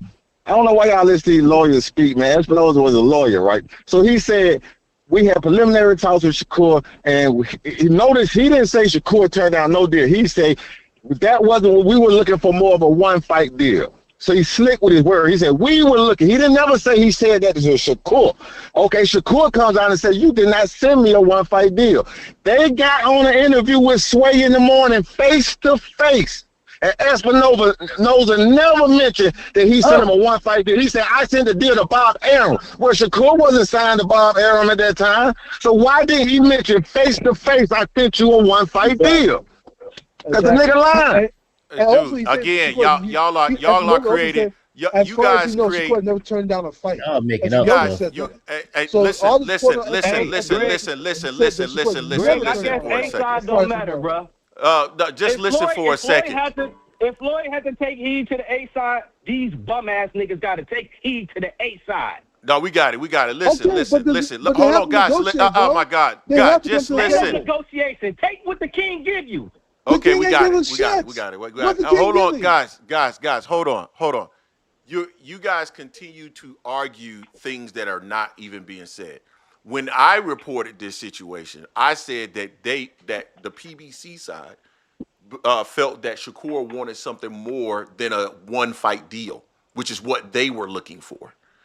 And Shakur, you just said something about sending an offer and all this other stuff, and he never turned down a fight. They never said that he turned. Like when I reported, I never said that he turned down the fight. What they're saying is that he never turned down the fight. There were just the discussions and I guess preliminary conversations. So what had been said is you guys are acting like Gervonta Davis is completely avoiding Shakur Stevenson. That wouldn't be the case if these guys are actually reaching out to him to have preliminary conversations. And nobody's saying it. So you guys are arguing a mute point to me. Like all we were ever saying was that Tank was willing and Shakur was willing to have preliminary conversations, but Shakur wanted something more like something a little bit more substantial, and they weren't willing to look for something that was more substantial. So he went and got a multi-fight deal. That's it. No.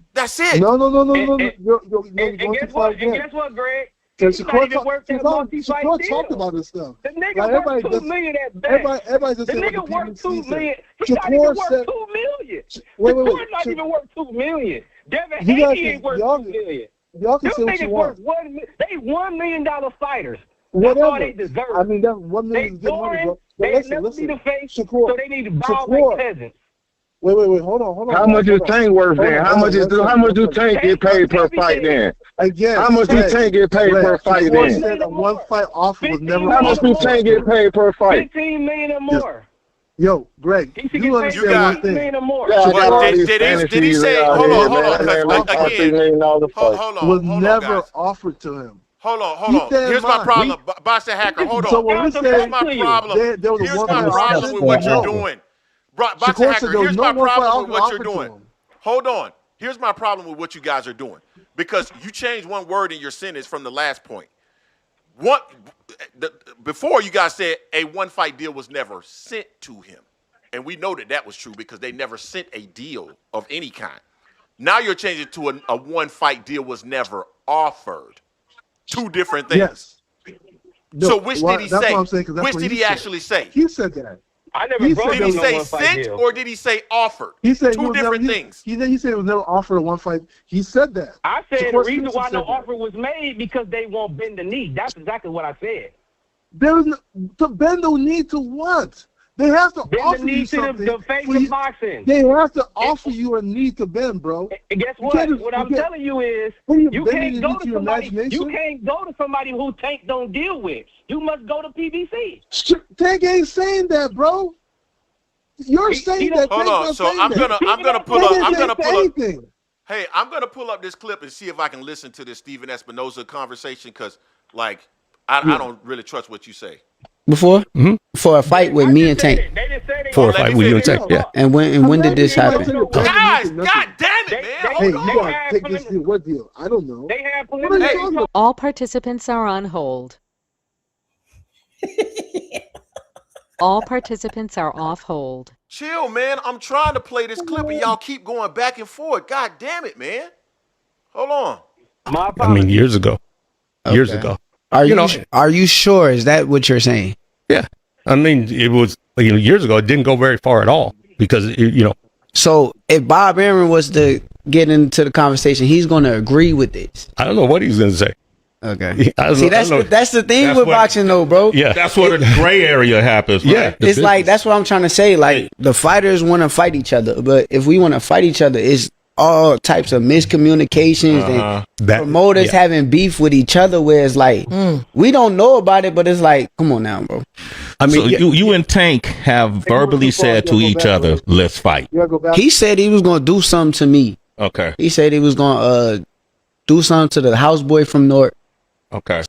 So I got to go backwards somewhere else. I got to go find. Yeah, this, you got to go back. Go back. You played the right part because what did they say? You just offered a damn had preliminary talks and all that. Yeah, you got to go back a little bit. I want to hear this because what I know what people do is they change stuff mentally to fit their own narratives. The pride of boxing. So I want to find this. That's all these Devin Haney channels do, bro. Where's because this is exactly 31 minutes. I'm not going to exactly listen. I'm not going to listen to the whole 31 minutes. I got no numbers to support none of this stuff. So tell it. Hey, in the year that all this guy been investing all this money in, and his big fight is going to the be. whole boxing world, telling the whole boxing world Tank is on the run. Hey, niggas agree with that? In the year that Ron No, I'm saying back way. Yeah, I mean back way. Okay, I got $40 million. Inouye is in the top 10 on Sports Illustrated for making $45 million. Where is Tank's name that makes all this fucking money? Okay, why we can't see no documents to support it? Okay, hold on. Y'all got heavy belief. I'm about to play the clip, guys. Hold on. Of Shakur Stevenson. Since we here, you don't even want. This isn't your next profession, by the way. You work with him, right? So since y'all work together, Tank, yes. Since y'all work together, am I in the plans? Because I want the fight. I'll tell you this: Tank has definitely said repeatedly, "I want to fight Shakur." So I want to fight Shakur. If that's the case, if I'm a free agent now, I'm doing whatever I want. I'm going here fighting these guys. Am I in the plans? Like, is this 6-fight deal something that's real, or was that like? No, he's definitely got a plan, and there's a lot of fighters which are sort of in group. You sort of say, okay, here's the list of fighters that I'm planning on fighting. It might be 6 fighters, it might be 4, it might be 8, but when you lay out a plan like that, a deal like that, it's sort of like, okay, sometimes it's like 8 fighters, even though it's 6 fights, because not everybody's available all the time. So Shakur is definitely in that plan. Okay. And I'm there, so it's going to happen. Shakur just want to know why Jake Paul skipped the line. Let's get to the meat of it. Like, how you skip the line? Yeah. Horse is like Luther. Yeah. No, I think at the end of the day, you and Tank is a fight that should happen. It absolutely should happen. And I believe it will. I mean, you guys are both in charge of your career. I think it's a good style matchup.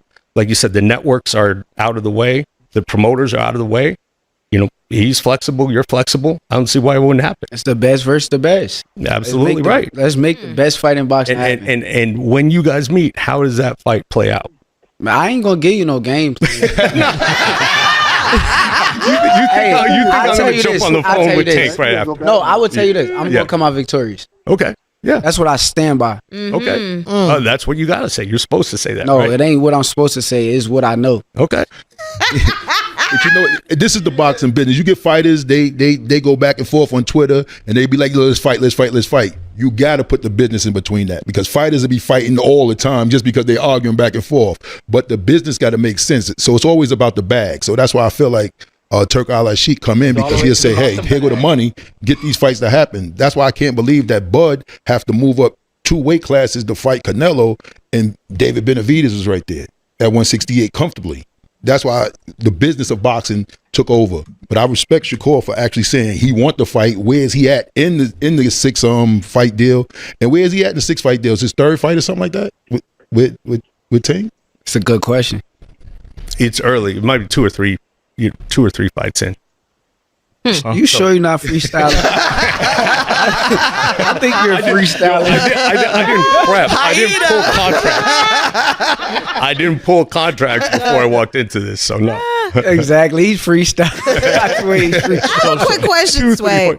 For like boxing fan newbies, can you both like give us maybe the list, the order of operations to make a fight happen, like the task and the people that have to A-OK so that 2 folks end up in the ring?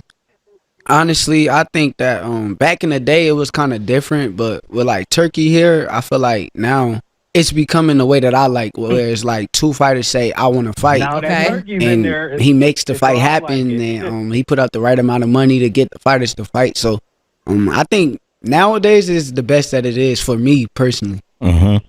You just fought Zepeda, right? And we played that clip, and one of the things you wanted people to see in this performance is that you're capable I'm of. gonna try to fast forward this. A lot of people don't realize that I can do anything that I want in a boxing ring. So backwards though. I think you want Weight, and it seemed like you're constantly chasing folks, man. And Yeah. how far are you willing to move up in weight? I'll fight past that. Hold on 1 second. Hey, it seems like you found It isn't working for a promoter who has a promoter working for him. I'm trying to Took that said, as you know how it is. You say 10%, it becomes 10. And I appreciate you for clearing it up, because you and I have gone back a little bit on social media now and then. And I want to go back to your point about the business. So I think as fighters mature, like money, cars, and like day, would you change? But I do blame you for also saying that y'all sent the contract to me. Oh no. Okay, see, okay, here we here. So I'm saying I fully blame him because he works with Tank. If Tank said, "Yo, let's fight," and I said, "Let's fight," it should be just let's fight, and we should make it happen. It shouldn't be nothing else surrounding that situation and not making a fight happen. So you blame Steve for this? I'm not saying I'm not saying I fully blame him because but I do blame you for also saying that y'all sent the contract to me. Oh no. Okay, see, I told I get straight to it, bro. No. And then never said. He said, "Look, there were exploratory discussions. That was it. Like nobody sent a contract. But everybody kind of took that. It said, you know how it is. You say 10%, it becomes 10. And I appreciate you for clearing it up, because you and He said never sent a contract.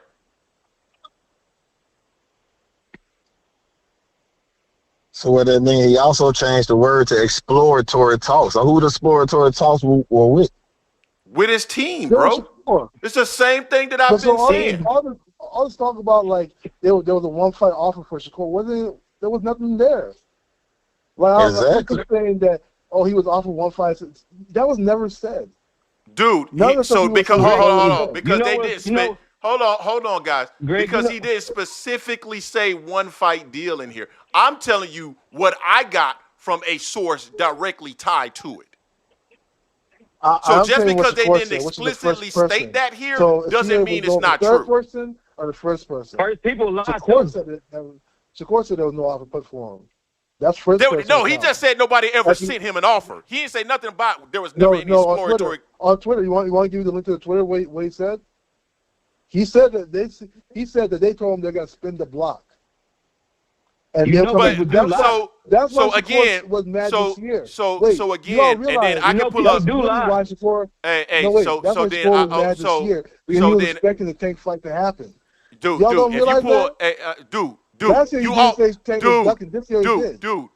you are the same person that sent me a link to a video where he was saying that they actually didn't talk to him at all. That was you. All I'm saying, you want to give a third person account. I'm giving you a first person account. No. Which one You do gave wanna me, go you, with? but You know, you like, gave me two third first person person versus accounts. first person. What are we talking about? Brother. Now you're trying to move the goalposts. You gave me two first person It's accounts not. that conflicted. You're saying you got from an anonymous source. I'm telling you, the Shakur Stevenson. You're the not. first person said it. Again. You're trying to change the Yeah, subject. but You, Shakur can hold on, also lie. Marco, hold on, She brother. could be an anonymous source. Dude, you gave me Shakur saying that they never sent him an offer, and then you also gave me a first account from Shakur saying that he never had any conversations with him. He never heard back anything. He did nothing. So which is it? Okay, you know what? I'll find the post. Because he also said why he said that. He said he didn't want to like say what happened, but now he's just gonna put it out there. That's what he said in that post. I'll find it for you. I'll find the post for you. Hold on 1 second. Oh my goodness. You know I'll find that post. Oh my goodness. Go find the fucking post, dude. Like you have already. So he said one thing. He conflicts with something else, and then because he comes up with another excuse to try to explain the confliction, that now that makes it fact. Man, get the fuck out of here, man. The fuck are you talking about? I'm gonna tell you something, Greg. Hey, the reason why this fight ain't happened. I have a source, third person account. That's the difference. This whole interview. That's the difference. I like the way I don't care what you. He pays. That's fine. I don't care what your first account is. Your first account is weakened when the person says one thing one set in one conversation and says something different in another conversation. Doesn't matter if it's first person or not, dude. They're not right. Somebody who was a witness in a court setting. If their first-hand account on the stand is different than what they gave the police officers the night of, it doesn't fucking matter if it's first account, bro. What the fuck are you talking about? Again, and again. I'll say it one more time. You're questioning the validity of what Shakur is saying, right? You're questioning where he's telling the truth or not based on what happened in the past. No, that's correct? not even my point. No, that's not even my point. Right? That's not even my point. I'm that's giving not you the even my first person point. statement. You're giving us a statement of a source that only you know. Yep. And so what? And so what? And so what? Most likely not first person. Unless and so what? And so what? And so what? And my point is the third person account versus the first person account. That's all it is. The person who I got it from has a first person. They're a first person account. And you ever played the game of telephone? Information changes as it goes through. You know that, right? All I'm saying based on what the person said. Hold on. Because using your logic, Shakur Stevenson is not a first person account. Because they would have been talking to his representatives. And so when he got it back, it would have been second person. Okay, and then your guy was what, fifth person? No, my guy was actually first person. Yeah. So again, but that's not even the point. That's not even the point. Hold on. That's not even the point that I am making. The point that I am making is the conversation was around. Listen. Hey man, brother, can you not talk for a second? Ryan Garcia. Can you not talk for a second? Go ahead. The comments that were made, I never ever said or reported that they sent him an offer for a one fight deal. And that's where conflation keeps coming up. And you keep arguing with all these different just nonsense that doesn't even tie back to what's being said. I said that they were looking more for a one fight deal. And that Shakur was looking more for a multi-fight deal. That was it. Nothing about an offer being sent or anything. The initial exploratory conversation, they felt like it wasn't there in terms of what one person was looking for versus what another person was looking for. That's it. So stop trying to make it about offers being sent. No. But you're calling conflation. I'm not conflating anything. I'm saying no one fight for Tank was offered. I'm not talking about there even being a contract. What the fuck or there even be. I'm saying based on what I'm saying based on what Shakur Stevenson said. If y'all based on anonymous sources. Oh my I'm saying goodness. based on what Shakur Stevenson said, Did I no say, I'm not talking paperwork. boxing hacker, did I, boxing hacker, did I want, boxing hacker, boxing hacker, brother, did I one time say that somebody sent Shakur Stevenson a one-fight deal offer? I didn't say, no, offered. Nobody said, hey, do you want to take this fight? Did I say, brother, stop talking. Did I ever say someone sent them an offer for a one-fight deal? I'm not talking about the deal. I'm not talking about the paperwork. You keep trying. Now you're confused. Again. Did I ever say that someone? In time, in chronological order. Before any paperwork is sent, you have to offer me something. I have to agree to that offer, and then we write up the paperwork with the lawyers, right? What I'm saying, Shakur said there was never anything ever offered. There was never a statement, hey, what do you think about making this fight? That never happened. So if you are making an offer to someone, you have to actually put it in writing. That is what an offer is. No, you don't. Because it starts by us verbally having this conversation saying, hey, okay, let's do this and this. And if we agree, then paperwork is drawn out by our lawyers. You know that, right? That's how this stuff happens. Dog. Hey, brother. I'm starting to question how your brain works. When they say exploratory conversations, they're trying to see if they can come up to something where an offer is being sent. So there is no offer until there's something. That never came to the part of something even close to being offered never came to fruition. Shakur said I'm done with this conversation, bro. I'm done. You talking stupid shit, and I can't do it this stupid. It doesn't have anything to do with that, bro. You don't understand what they're saying when they say exploratory, meaning having a conversation and then getting to an agreement on a one fight and then sending an offer. Like, what are you talking about? They don't offer during. No one offers. I'm saying no one makes an offer during exploratory conversations, bro. Like, what are you talking about? Okay, when I say offer, they never were like, according to Shakur, they were never like, hey, what do you think about us making this tank fight, this one fight? That never happened. That's why I keep telling you, like, Shakur saying that never happened.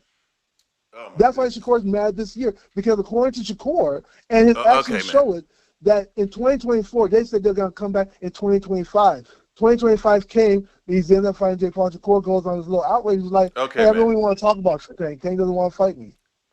So 2024, Shakur wasn't saying that, right? Shakur was saying neither one of us are ducking each other.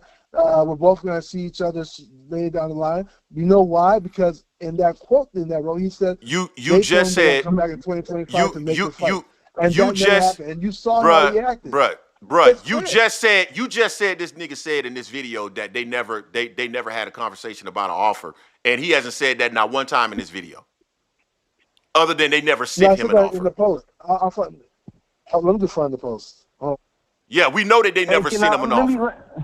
We know that they never sent him an offer. Like, I don't know what. Let me land the plane. Let me land the plane. When he wanted to fight Ryan, they made a big deal about that. Like, why? Again, my reporting is correct. Let me land the plane real quick, Greg, and I'm going to get off real quick. The reason why that fight, I'm going to say what I think it is. When you work with two promoters that Tank don't fuck with, don't expect for no deal to be struck. And how Tank do they don't fight like Eddie Hearn, and Tank don't like... He don't fuck with Oscar De La Hoya. Tank don't fuck with Eddie Hearn, Tank don't fuck with... and he don't fuck with what's the name? And Oscar, and they fought Ryan. Don't fuck with Oscar when he had an Oscar De La Hoya t-shirt on. Why would you have a man t-shirt on if you don't fuck with him as a boxer? His promotional company doesn't like Oscar at all. Greg, if you don't like somebody, would you rock their t-shirt? He had a Golden Boy t-shirt. I don't remember wearing a Golden Boy t-shirt. Yes, he had a Golden Boy t-shirt on. I don't think they liked him. I can tell you one thing. Floyd Mayweather didn't like him.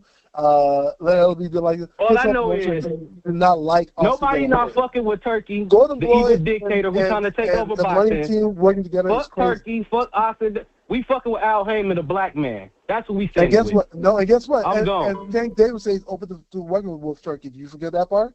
You don't mention that part. Tank Davis says, as long as Al Heyman is cool with it, he's open to it. What are you talking about? But Boxing Hacker, you defeat yourself on these shows. You really do. You literally let me finish. Man. You literally said that Shakur Stevenson is a first-hand account. He's not. Because his representatives are going to be the people that are actually having discussions. A first-hand account is someone who's actually having the discussions in the room. The fighters are never the ones who are having the discussions in the room initially for exploratory. Let me finish, dog. Dog, let me finish. Dog, let me finish. I don't know about that. Go ahead. Because you just created an argument about someone having first-person account, and they're not. Because he's not in the room. So you're saying he wasn't. So you're saying that Shakur wasn't there to talk for himself. That's what you're saying. That's what the fuck they have managers and lawyers for. That's why they have managers and lawyers. That's why they have managers and lawyers. But no, you just said he had first-hand account. You just said he had first-hand account. They talked to Shakur's manager. He said he talked to Shakur. No, the fuck he didn't. He never said this in this video. You making shit up. He never said he talked to Shakur. He never said he said they went back and forth on social media. Yes. But he never said anything about talking to the Shakur in negotiations. Like, you're being an idiot right now. Everybody knows a fighter is not in this room. His manager and his lawyer is in the room. Okay, remember you said that. Right? Because I literally remember him saying we had preliminary discussions with Shakur. And that Shakur's team. Shakur Stevenson, common sense tell you Shakur Stevenson is not the one that's in there having exploratory conversations about that. Wasn't there. I don't remember a conversation where they said Shakur was not there. I think you're saying that. I don't remember someone saying Shakur was not there. I'm telling you. I'm telling you. New to me. Dude. All you got to do is go listen to the conversations with Jay Prince. Jay Prince is the one that they're talking to. Shakur Stevenson is not in the room when Jay Prince is talking. Canelo Crawford just had negotiations for that fight. Crawford was in that room, not just his team. You do know that, right? Goodness. So, dude, we're talking about Shakur. We're talking about Shakur. We're talking about Shakur. And you're claiming something that we're talking about Shakur. We're not talking about we're not talking about the two fighters who are at the pinnacle of the sport right now, and Terence Crawford has been doing this his last two fights. No, we're talking about Shakur. So we're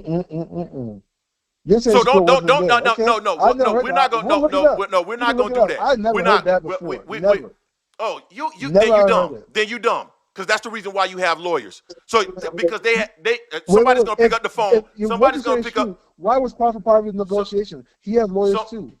Somebody's going to pick up a part of the negotiation too, not just the team. Dude, what do you mean? One motherfucker doing something does not disprove the rule. The fuck are you talking about? Just because you can pull out one instance of something happening doesn't mean it's the rule. You're claiming fallacy. You're correct. 100%. 100%. However. Okay,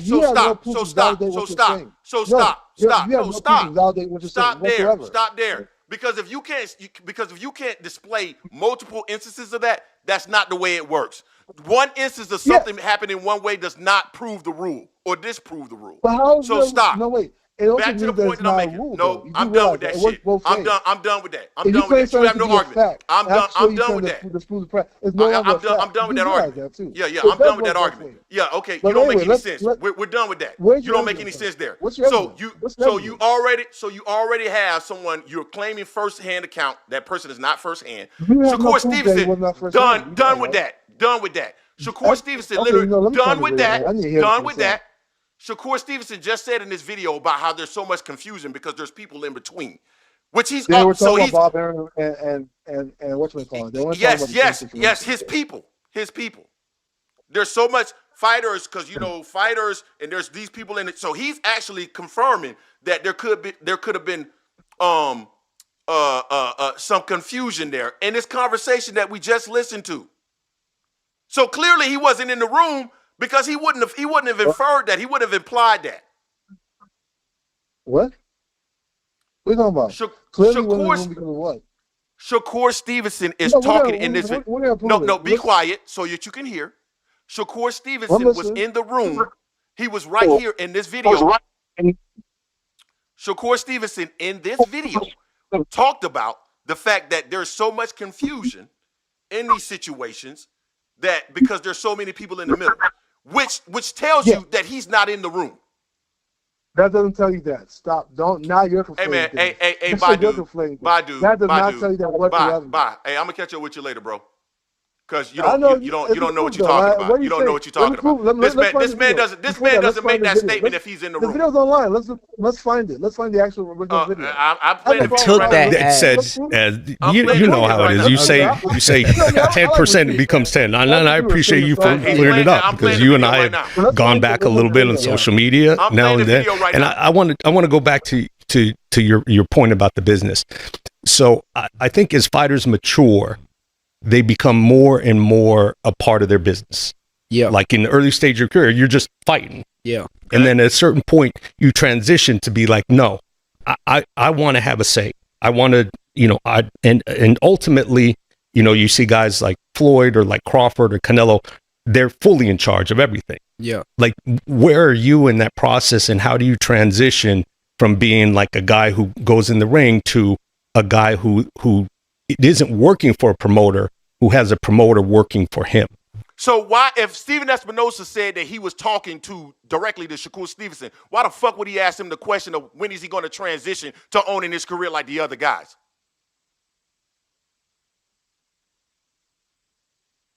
Exactly. I don't understand what that means. He asked him why be quiet. Be quiet. No, be quiet. Be quiet. Why is Steven you just said that Steven Espinosa said that he was talking directly to Shakur Stevenson. Why would Steven Espinosa ask Shakur Stevenson when is he going to take over his career and be fully involved with his career in terms of the whole business of it if he was already talking directly to him? That would imply that he was already in charge of his career. If he knew he talked directly to him. Hey, man, you're done. You're fried. You have no fucking argument. No, now you're conflating, bro. Look, just find the evidence. They have evidence online. Wait. Done. Because you have no argument. Like, anybody with a fucking brain can make that connection. If he is in the room and Steven Espinosa literally was talking to Shakur Stevenson, then he's not going to ask Shakur Stevenson when is he going to assume the role that he sees from Terence Crawford, Floyd Mayweather, Canelo Alvarez in terms of running the show. He's not in the room. He's not in the room. You don't ask that question to someone who's in the room. You don't ask somebody who you talk to that you know is in the room, when would they be in the room? The fuck, man? Get the fuck out of here, dude. Anyway, that's our day. I'm done with Boxing Hacker because he talks in circles and he has absolutely no point talking about I'm conflating when I literally, like, these are easy dots my damn 9-year-old can make. My 9-year-old can connect those dots. Goodness gracious. That's like saying, Shakur Stevenson was at the movie theater. And then the guy's like, hey, man, when you going to start coming to the movie theater? Oh, you're conflating. You're conflating. Because that doesn't mean he wasn't in the movie theater. Then why the hell is the guy asking him when he's going to come to the movie theater? What are you talking about, dude? Anyway, yeah, he talked himself into oblivion. That's 100% correct. Oh, I had to get rid of him because, like, at the point when you stop making sense and you stop trying to make sense and you won't concede simple stuff, I can't deal when you won't concede because now we're no longer in the space of logic anymore. We're no longer in the space of logic. When you won't concede something simple, I can't deal with it anymore. I just can't. That was very simple. That argument right there was very simple.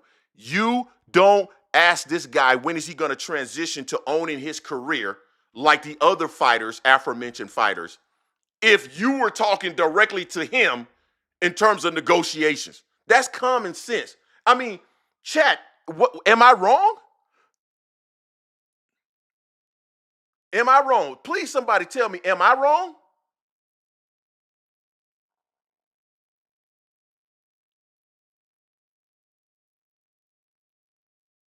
Am I wrong? Help me understand, chat. What am I missing? Did I get something wrong? I'm waiting to hear because there was nothing that I heard that I said was wrong. This guy goes in circles over and over and over and will not concede a simple fact. An easy to determine fact. Unless he would rather go and someone who has he'll rather string together this narrative based off of some stuff that doesn't even make sense. When a guy conflicted, said one thing here, says something different here, and then tried to clean it up here and say this is a first-hand account. Then when I said he's not first-hand, he's not even in the room, said, no. Steven Espinoza said, I talked directly to him. Steven Espinoza is asking this guy, when is he going to make the transition so that people are talking directly to him? And he says, I'm conflating.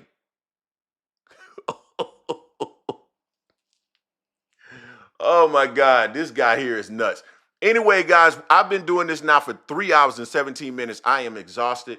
I appreciate everybody that contributed to the channel. I'm going to go upstairs to have some dinner. We're going to have content out tomorrow.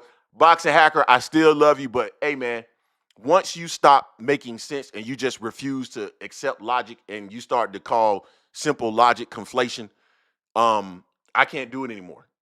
I start to question IQs at that point. And I don't want to be insulting. I don't want to insult anybody. But at that point, come on, man. Like, come on. This is simple stuff, man. Yeah, True Dollars, you're claiming something I don't have proof of. I don't have to have proof of that, bruh. That's how you actually connect dots. Like, again,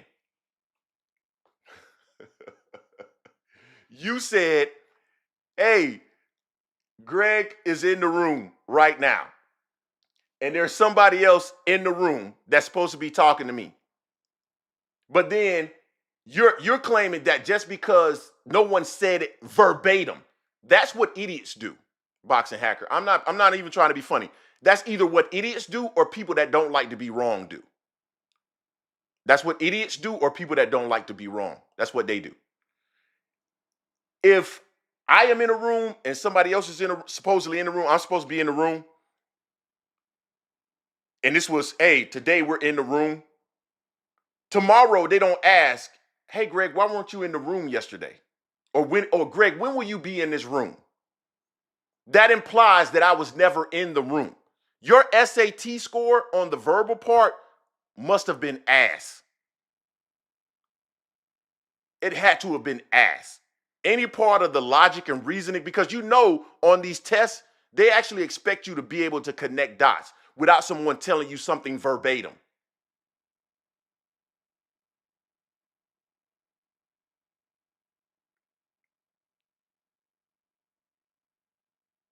So again, you just conflicted, you just contradicted your own statement. Shakur stated what he was told, but you then also said that Shakur Stevenson was in the room. Which one? You just said Shakur stated what was told, what he was told. So that means he wasn't part of the discussion. Now you just deleted it.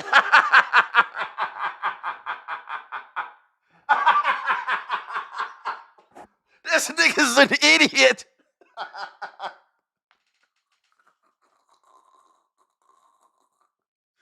Oh, man.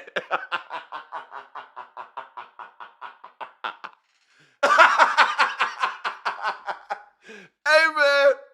This is my time, man. I'm out. I appreciate y'all. Boxing Hacker, I love you, man, but you don't want to be wrong, and that's your problem. And that's the same thing I told Fabrizio in the thing. You gotta be smart, and you gotta know when to concede an argument and change your argument. And you don't know when to do that, and that's why you got killed. Anyway, man, I'm gone. Appreciate y'all, man. I'm out, and we'll have content sometime this week, man. Peace.